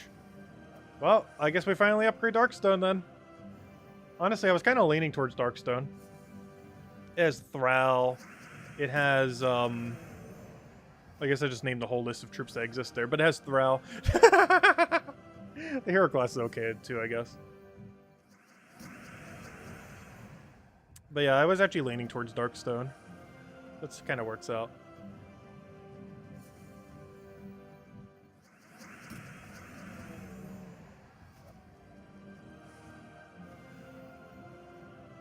Because it was basically a toss-up between Karkaroff because Zolgoth exists there. And Darkstone because Thrall exists there. But I guess Thrall won. If only the kingdom would get some actual good troops. That isn't Thrall. It's like any amount other than Thrall. There's something else that could be meta next to him.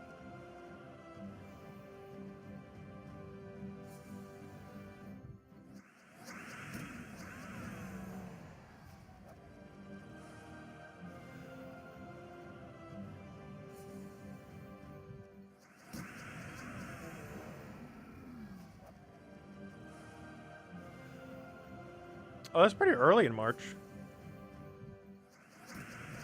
Yeah, I guess we finally go upgrade Darkstone. I have the purples to do it right now. We can have 1+1 permanent magic whenever we want.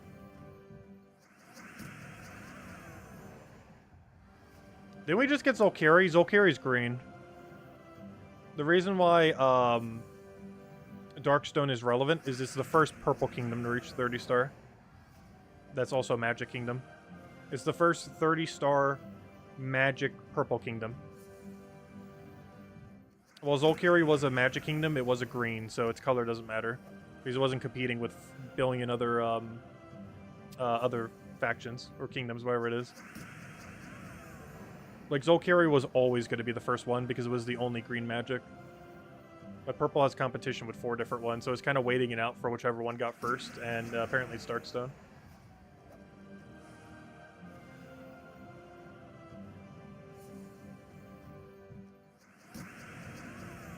Which was the one I was leaning towards anyway, so it kind of works out.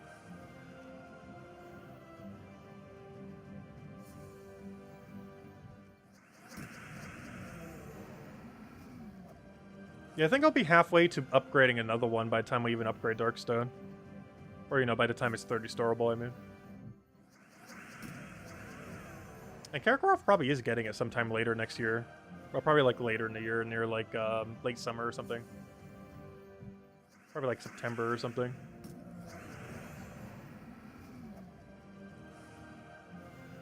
I think it's only like 2 or 3 short or something. It's pretty close. Or is it only 1 short? I know it was pretty close, but we just never was getting that final troop.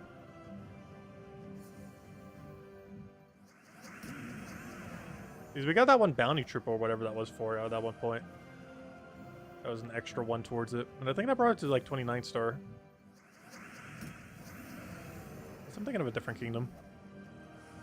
Oh, I might be thinking of Golvania, but then again, Golvania's already 30 star. Can't be Golvania.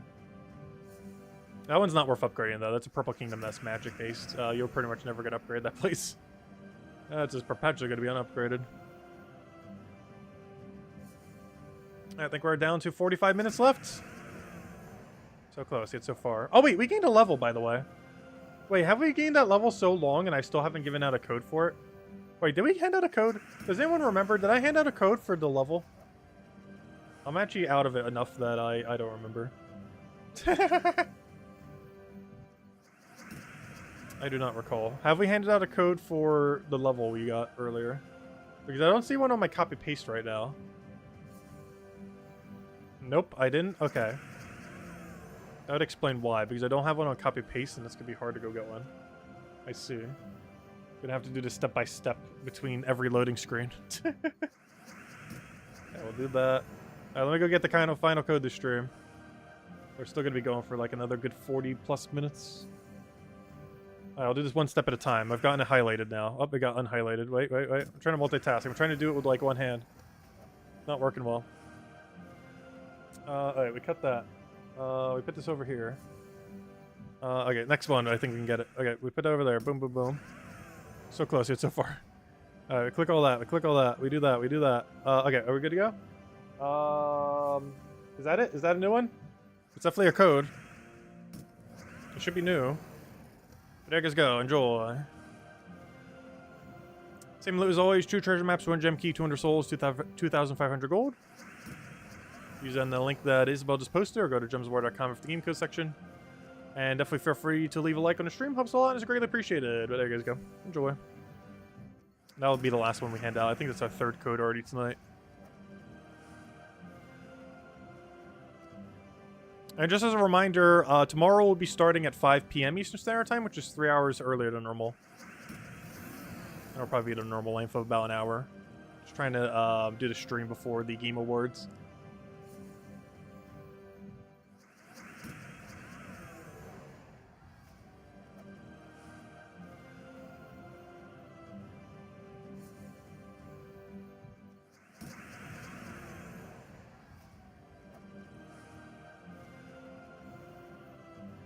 Yeah, Chad left like 20 minutes ago or so.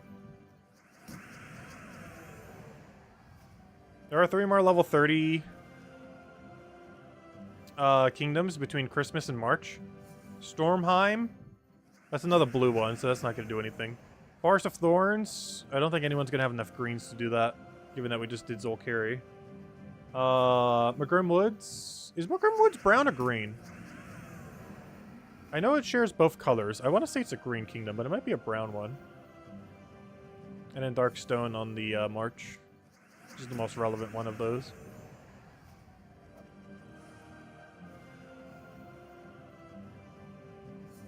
But is Magrim Woods green or brown? I want to say green. But there is a small chance it's brown.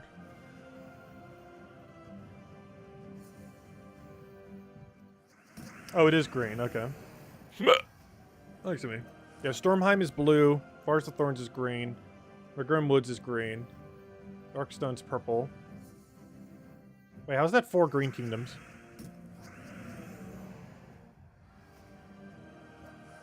Well, the reason why I say green-brown is the hero class is green-brown base.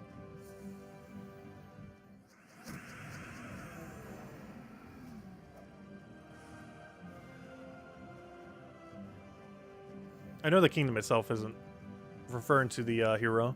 Because sometimes they do it based on the hero sometimes. But yeah, I forgot. The banner is all, or not the banner. Well, the banner, obviously. But the deed is always based on one of the primary 2 colors of the kingdom.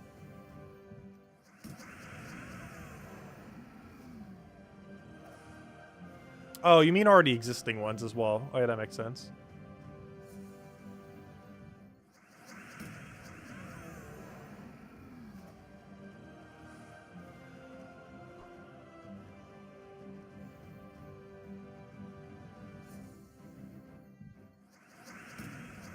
At burger time? You're having a burger? Where from?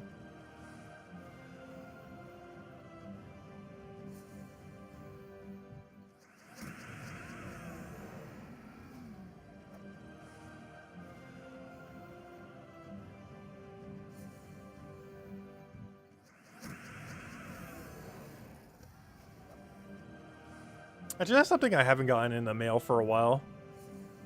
Wendy's normally sends really good coupons. And they haven't sent any for a little while now. They have like some absurdly good value ones. Oh, you literally had Wendy's. That's pretty funny. Oh yeah, the pretzel burgers are good. I've had it before. Oh, I assume they have them again then, because I don't think they had them earlier. When they're like weird rotational items. That's even weirder that they didn't send anything. Normally whenever they have a new promotional item, they send a bunch of good coupons.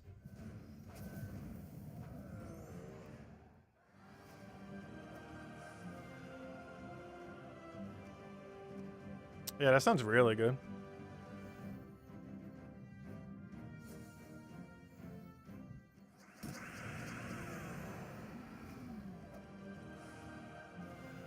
Actually, that's something I did have the other day. Because my mom was hungry for it, and she just ended up picking up a few extras. I had the McRib for the first time in years. And, it was decent. Like, it's nothing that special. But it was good. Like, it definitely wasn't bad. But it's not as good as some hype items that other fast food places have. Like, nacho fries from Taco Bell definitely takes the cake as, like, the best rotational item, I would say, of any fast food place. I really wish it wasn't a rotational item, though. They just need to keep it permanently on their menu. Because I basically don't go to Taco Bell unless they have nacho fries. Like, I'll just wait till they are back on rotation. It also stops me from eating too much Taco Bell. Yeah, I also had 2 McRibs earlier, too. I think she picked up, like, half a dozen of them.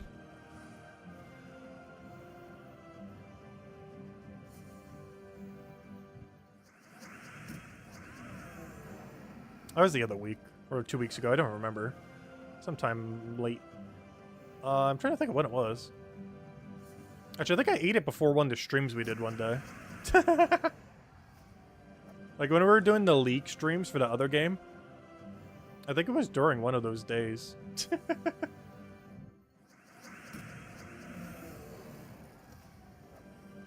I was trying to rush it down before we actually started streaming. So yeah, that would have been like mid-November then.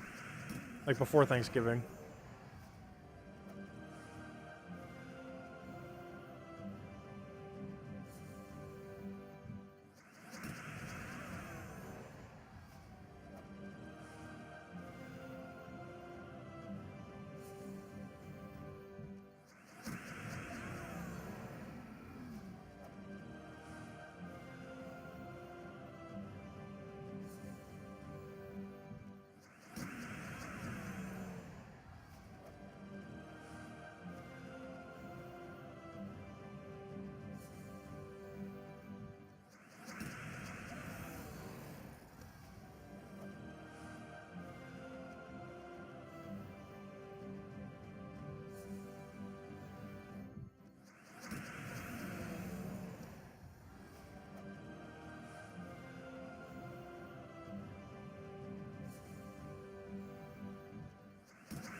Alright, we should be on the final 2 boosters by now, almost. Yep, 34 minutes. We're 3/4 the way there. A little over half an hour left.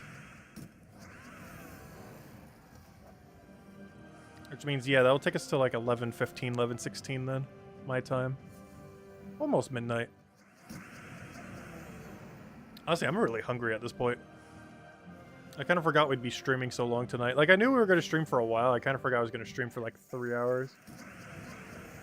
Which by the time it's over, it's going to be over 3 hours. And I didn't grab a proper dinner yet. Mostly because I ate so many chips. They were so addicting, though. Not the chips, but the dip. I'm such a sucker for dips. What am I eating afterwards? Probably just a salad.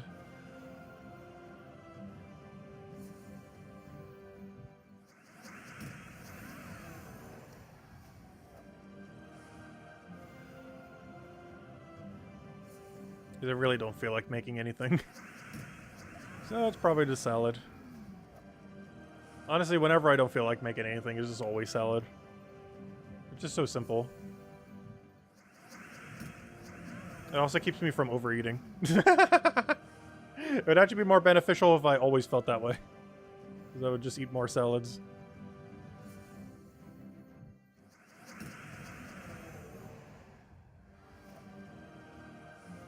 Not that I don't already eat a lot of them.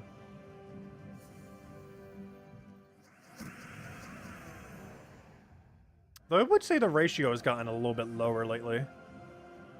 Like my ratio of salad to not salad. Because at one point I was eating like 70% salad. Now it's probably close to like 40%.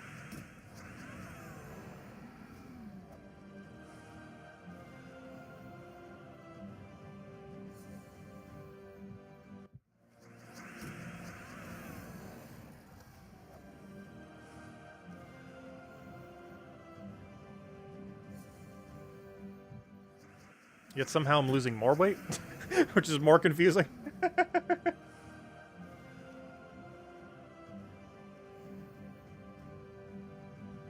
Because honestly, I've been eating less healthy the last month. Yeah, my weight has gone down, and I haven't been exercising more, so I'm not sure what's happening. It doesn't make any logical sense.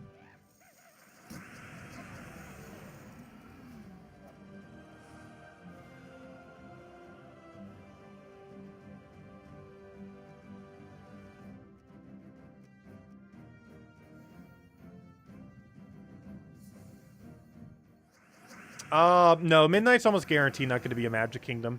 It sure sounds like it should be, though. Actually, I don't know. Do we actually have confirmed what the stat is for yet? I wasn't even paying attention to it. Terran's World might have a stat confirmed already for it. I can't check it at the moment, though. But do we have a confirmed stat? Does anyone know? Is it on Terran's World?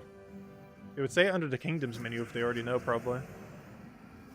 Because, yeah, I don't know what stat the next kingdom is. I'm pretty sure it's not magic, though. I'm not sure if we're ever going to get a new magic kingdom. Because they're very, very, very strong. Like, a single new magic kingdom is just 4 extra magic eventually. Or at least initially, it's like 2 or 3 extra magic. It's a lot of extra stats to just be adding to the game. So far, since they've been adding new kingdoms, we've gotten 0 magic kingdoms. Since they went back to actually adding kingdoms. Also because magic kingdoms are just so broken. Even just 1 extra 1 is so much extra magic.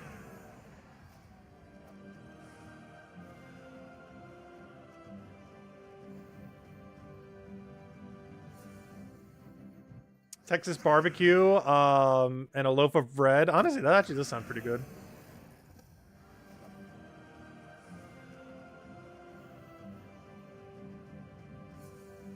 Actually, that's something I haven't been out for a while, too. Gosh, there's so much food I haven't been eating. You can tell I'm hungry because all I keep talking about is food. But, I haven't had barbecue in the area for a while. There's some really good barbecue places near me. I want to say it's been at least half a year to a year. It's been a good while.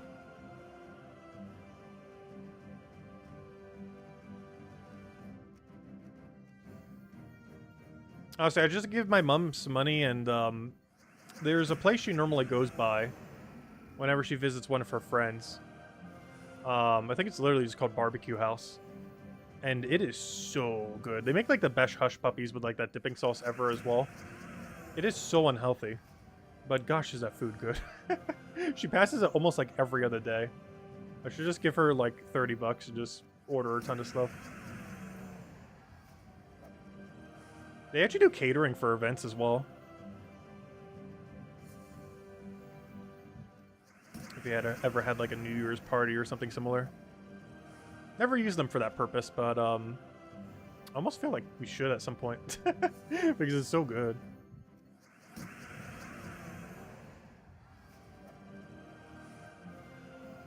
But she literally goes by it like almost every day.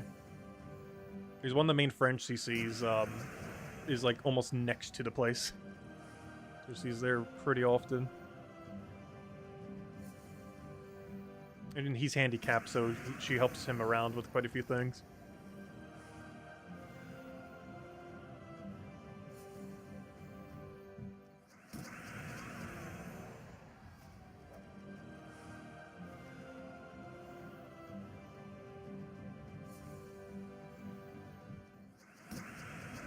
I'm pretty sure the prices went up since the pandemic, though.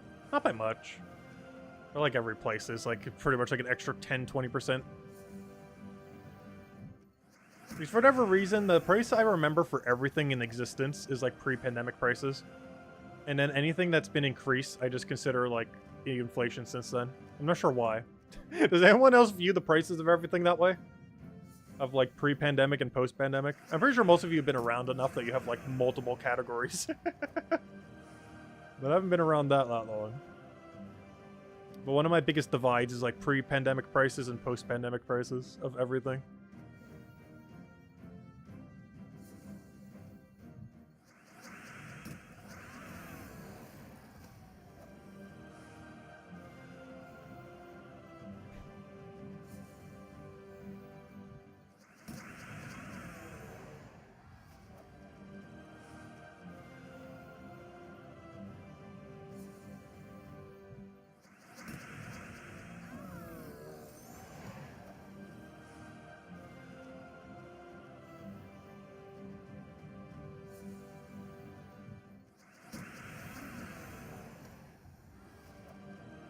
We're down to the final half an hour. Technically 25 minutes. We're almost there. And then we have to do this again next month. So this is the last time we have to do this all year. Like, we're still going to be using all the XP boosters, of course, but as far as stacking them, since next Guild Wars is until next year, we don't have to do this again until next year. And who knows, maybe next patch they stack indefinitely, which I really, really hope. Especially now that we're going to have like 3 different boost types, 4 if you count Palooza. They better be a currency. Because you know how annoying that's going to be? If we have 3 different temporary boosters that if you claim them, they automatically take effect, and there's no way to store them for later unless you like put them into your mail. That is going to be the most annoying thing ever. And I really hope it doesn't work that way. I'm hoping next patch makes them into a currency that you can use them whenever, like, blues is. Literally just have it in the Soul Forge or some other menu, just click on it, and then boom, you activate it for 15 minutes. Because that's going to be really bad with 3 different timers going. Time for Frosty. Yeah, Frosties are pretty good. Oh, do they have the peppermint one back in season? I didn't care for that one as much. The strawberry one was pretty good. The peppermint one wasn't bad. But it literally just tastes like mint chocolate chip ice cream. Like, at that point, you might as well just buy, like, a whole thing of mint chocolate chip ice cream. And, like, put it in a blender. Because that's, like, the exact thing that a smoothie is. I mean, a Frosty is. Or their version of that. Like, the other ones were a bit more unique tasting. But the peppermint one was literally just the ice cream. Like, it tastes the exact same. You could buy, like, a whole tub of it for, like, a few bucks compared to there. Hello, Presumed! Yeah, we're streaming at this time. We're doing 2 hours straight of boosters, plus we were going over the 7.3 preview. We did a whole video on that earlier, but I also did it slightly at the beginning of the stream. And then just standard dailies like Guild War and all that. Yeah, we're streaming quite a bit later tonight. We're actually still going for about another half an hour. I think our booster has like 20-something minutes left, which I could check right now. We did a 2 hour straight of booster, and we have 24 minutes and some seconds left. We're almost there. So we're still around for a little while. But once that timer ends, we're probably... Oh, wait, I did not mean to go here. Wait, what am I doing? Wait, that is very much the wrong kingdom. How the heck did they click on Karkaroff? Whoops. That's a very far off from where we need to click. How on earth did I misclick that for? There we go, much better. What about the boots or boosts you get the rest of the week? What about them? Oh, we'll be using those as well. But those will be used like pretty much as we get them. The only reason we stole the other ones is because they were during times where we couldn't get the 100% bonus. Whereas the rest that we get during this week, we will be able to. So let's say we lose Guild War today. So we won't have it tomorrow. So that means on something like Friday or Saturday, we'll run like 2 or 3. And then on Sunday, we'll have to run the final one, of course. Assuming we won the previous day. Or just run it because why not? But, yeah, we have until Sunday. Ideally, the most ideal thing that would happen is we simply just win on Sunday. I mean, on Saturday. So that we have the boost for into Sunday.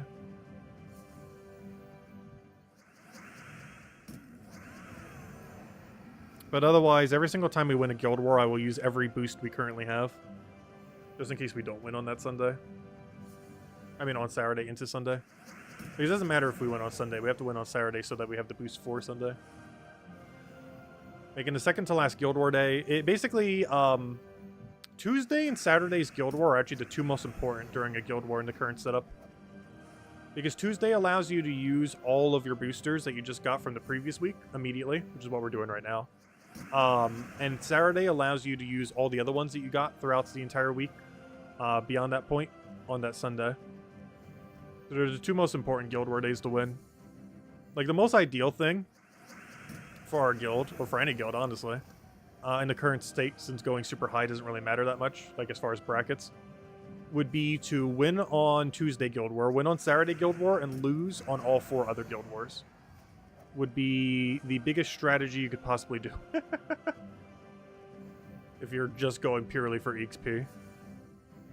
That'd be the strongest EXP strategy. Is tank your rating like crazy, but win every Tuesday and Saturday. So that you have the boost for Wednesday and Sunday. At least in the current state of Guild War. That's probably going to change with all the PvP reworks they're doing next year. As it currently stands, this is a very meta strategy you could do in any guild. Unless you're all the way in like bracket 1 or something. I don't think we're going to bother doing that, but it is a strategy that could be done.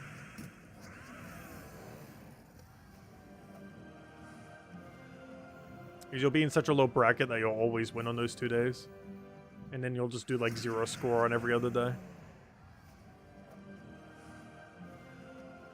That'd be hard to coordinate across an entire guild. Plus, it's probably changing going into next guild year. Because with all the PvP reworks, I'm pretty sure they're going to tweak how Guild War works at some point next year. To make it a lot new player friendly. Because I have no clue how any new player understands what to do in Guild War. It does not explain at all, like, how it's scored. Like, some of the most basic things it kind of explains. Like, use different teams and use pure color team when you're offensing. Use, you know, unique things on your defense. But as far as how it's, like, scored down to the T, it does not give you, like, any guidance at all. Like, what you actually have to be doing to maximize this score.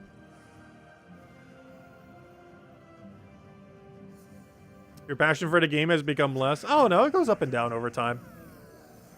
I know my passion for PvP is definitely going to go up after next patch next week. Might actually be worth doing for once.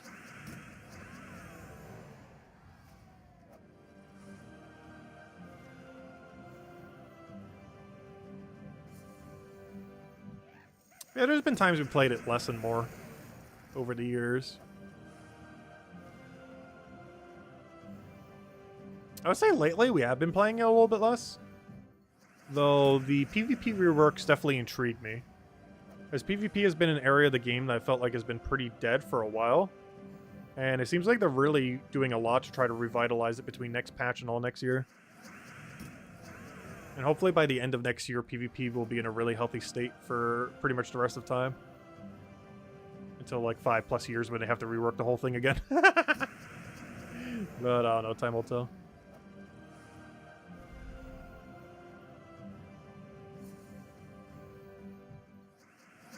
If you could do daily PvP in Gems of War, you could do it in Puzzle Quest 3.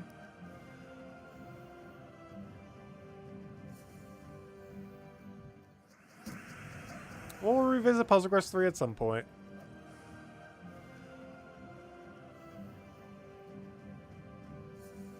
Hello, Lester. Yeah, we're still going. Yeah, 2-hour XP booster takes a while.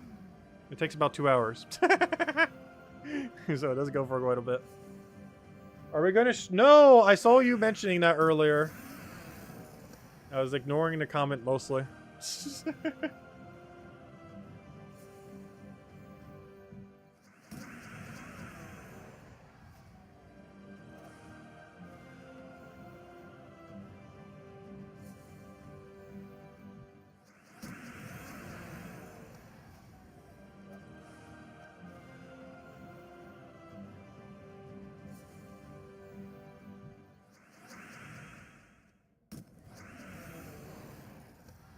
There was no patch notes, by the way.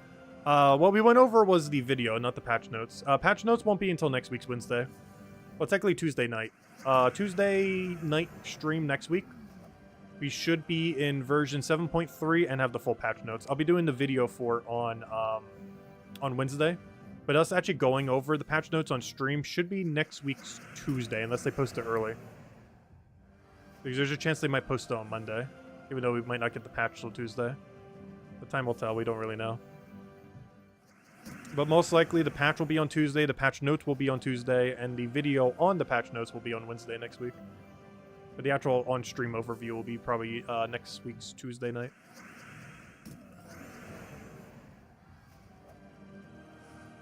Assuming it actually comes out next week. I'm pretty sure it is. Normally whenever they post a big video like that, the following week's Tuesday is the patch. Not always the case, but almost always the case.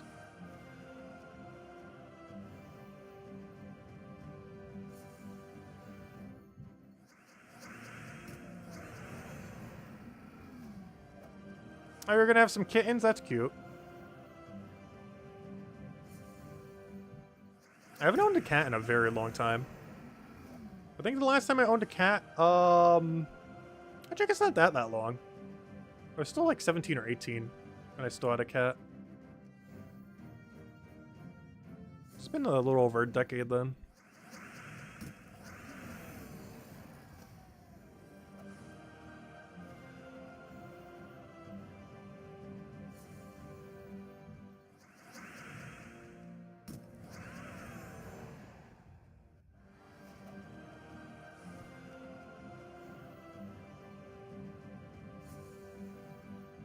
I do feel like if I ever get a bird, if I ever get a pet again, it'll be a bird of some kind. to go back to birds. That or a Persian cat again. I just feel like no Persian cat can ever live up to the first Persian cat I ever had. So it's not even worth trying to get another. Like, there's no Persian that will ever top it. Get a penguin? Actually, that reminds me. I have not been to the aquarium near me since they've added penguins. I kind of want to see them. Because I don't think I've ever pet a penguin. And I think they have a little area where you can pet them. Like, I've seen penguins at a zoo before. But I've never actually pet a penguin, I am pretty sure. I'm never sure what they feel like. It's probably like a pretty slick hide. But they kind of look like they're almost furred in a sense. So I'm not sure. I'm not even sure what texture they are now that I think about it. Well, I guess it depends on the species of penguin.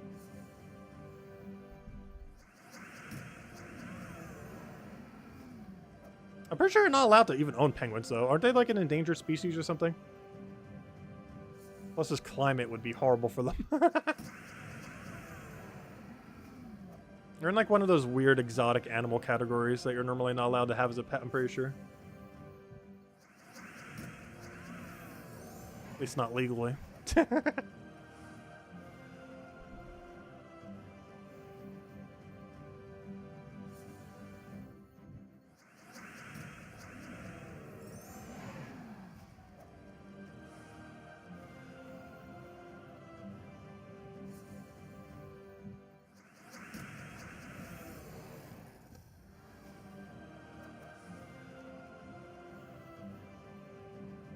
It's not endangered until you confirm they taste like chicken.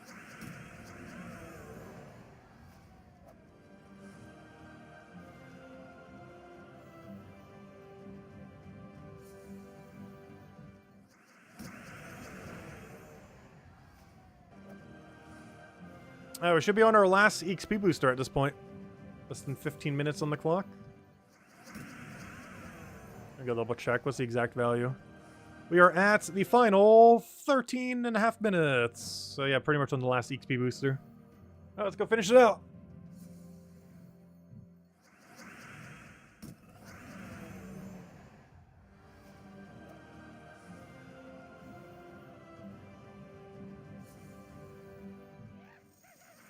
Now, if I was ever to get a bird, though, it'd be something simple.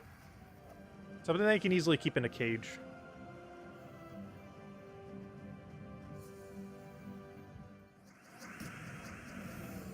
And it likely wouldn't be a chicken or anything. As much as I would want to get 3 chickens again, like I used to have, there's just a lot of work. They are a very high maintenance animal. But you do get free eggs.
Good night, Supernova.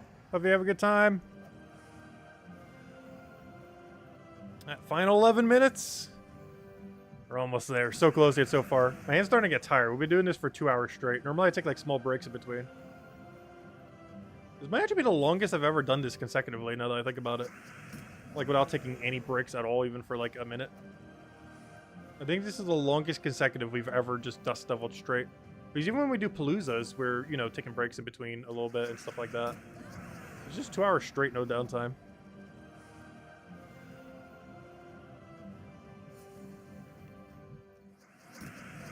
But we have confirmed the timer does go to 2 hours. It didn't glitch out or anything. It did last the entire 2 hours.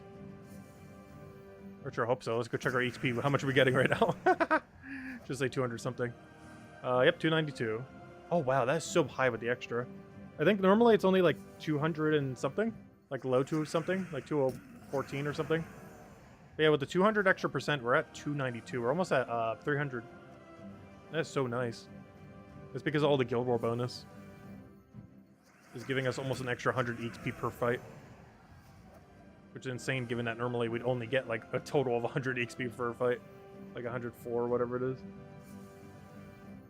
At least at my current range.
Now we're down to single digit number. You can't see it, but it is there. Honestly, it did feel like it went by really quick this time, I do have to say. It definitely goes by way quicker using them all at once. Since it cuts any downtime in between. Or having to worry to keep resetting them. Which honestly, I think we're going to start doing it this way. It's just quicker. To do it all in one big bulk. Obviously, we would never do Paloozas this way. But it makes sense for XP boosters because we never need to, you never need to... Where am I going with this? There's no benefit to doing them once every 15 minutes. Like with Paloozas, there are. Like, there's an actual resource-based benefit for doing them one at a time. But, in the case of XP boosters, or even any booster for that matter, that we get into the future, it is more beneficial to bulk them all at once. Any same type related one. Obviously, you wouldn't want to use like a gold booster while using a soul booster. But, you know, you might want to use like multiple gold boosters while using a gold farming team, then a bunch of souls while doing souls, and, you know, if you're doing a bunch of XP farming, you might want to do all of them consecutively. Rather than constantly doing them one at a time. Let's go through them a little quicker. I'm trying to think if there's any kind of activity that you could do that would farm both at once, though. But for the most part, those are 3 distinct different teams. Soul farming teams, XP farming teams, and gold farming teams. Like, there's not really any overlap there.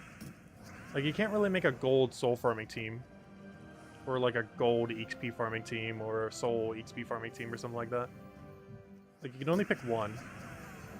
And while you're technically getting multiple, like, you know, every battle you're getting XP for, you'd be getting way less value from one. Like, if you built a soul farming team that tries to go quick, you're getting far less XP. If you try to build a gold farming team that tries to get souls, you're probably going to get a lot less souls. Like, stuff like that. Like, you might still be able to get the main currency at a pretty similar rate, but the other one would be drastically slower than what you would normally be doing. Am I going to wait till March to upgrade Darkstone? No. I might actually upgrade it sometime this week. Probably not tomorrow specifically, but... I don't know, sometime. Maybe during the patch for PvP. Like next week's Tuesday, assuming that's the day we actually get the patch. I might upgrade it then. Do I care about Deeds of Fire? I'm not sure, but I clicked on it.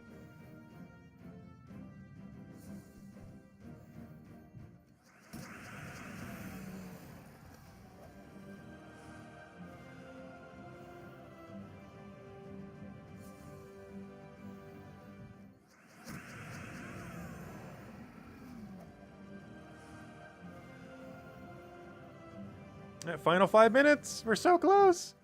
Any other questions? Anything you guys want me to go over, do let me know. Because honestly, once that timer's over, I am going to grab something to eat. And we're out of here. For now. Also, keep in mind, I probably mentioned this like 5 times already this stream, but anyone who might not have been here earlier. We're starting at 5 p.m. Eastern Standard Time tomorrow and just going for an hour. We're doing it a bit earlier, 3 hours earlier than normal. Just because the Game Awards are tomorrow. And I wanted to catch it live, so we're just streaming a little bit earlier. As it normally takes place exactly when we do our stream, so we're just doing it a bit earlier tomorrow. That way I also have time to make dinner and everything else. And then I'll eat it while I'm watching it.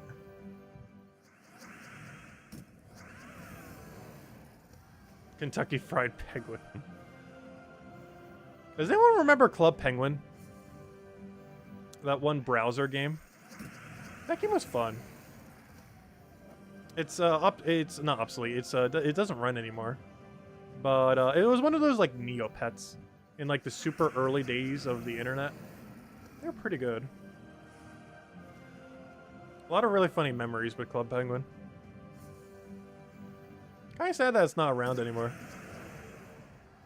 It's one of those older browser games that just didn't make it. Oddly enough, now that I think about it, as far as like the super big ones, I feel like Old School RuneScape's one of the only few that really survived. Because Neopets, I think, is completely gone, or pretty much compared to what it used to be. Club Penguin's completely gone. Except for the other ones, I probably can't think of by name, are probably gone. A lot of those like super early ones that seemed like they had like some amount of staying power eventually died out. How much time left? Hello, Henry. I think we have like 3 minutes left. So he came right at the end. To go check right now. We are at exactly 3 minutes. Wow, I was on the dot. Hey, tribute's ready. Probably go grab that. When I said 3 minutes, we have exactly 3 minutes on the dot. That was a good prediction. But yeah, it's pretty much over. Still gonna throw in that last 3 minutes though, of course. If I could ever kill this thing. Oh gosh, we got like the one battle. This one battle might take 3 minutes. There we go. It's dead. I'm surprised. This entire stream, we only seen one mimic the whole time. It was only 2 times. It didn't become 5.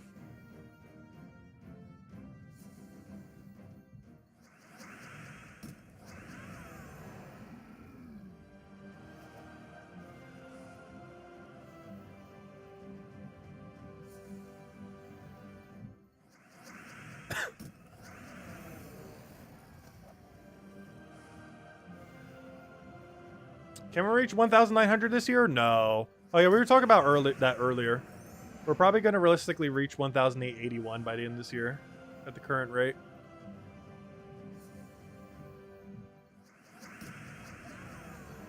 We technically could.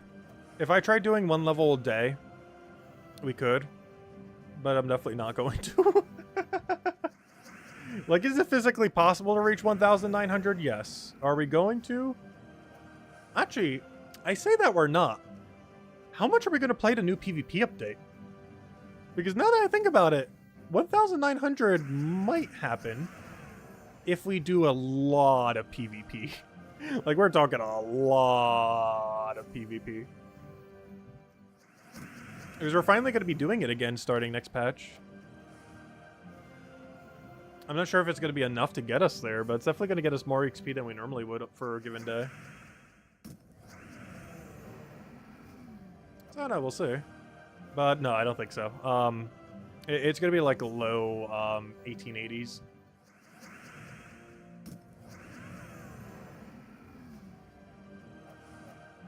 Taco Bell is double-decker for a limited time. Wait, what are double-deckers? That sounds good.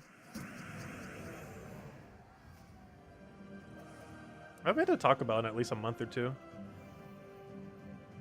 Which I assume is the last time they had nacho fries. I don't keep particular high tabs on it. If I just see a random commercial that's like, Taco Bell has nacho fries back, I'm like, okay, let's go there soon. Otherwise, I completely ignore that they exist. Which is probably good, otherwise I'd be eating too much Taco Bell. Why is our stream tomorrow at 5 p.m.? The Game Awards are at like 6:30. And I wanted to make dinner before I watch it. So we're streaming from like 5 to 6.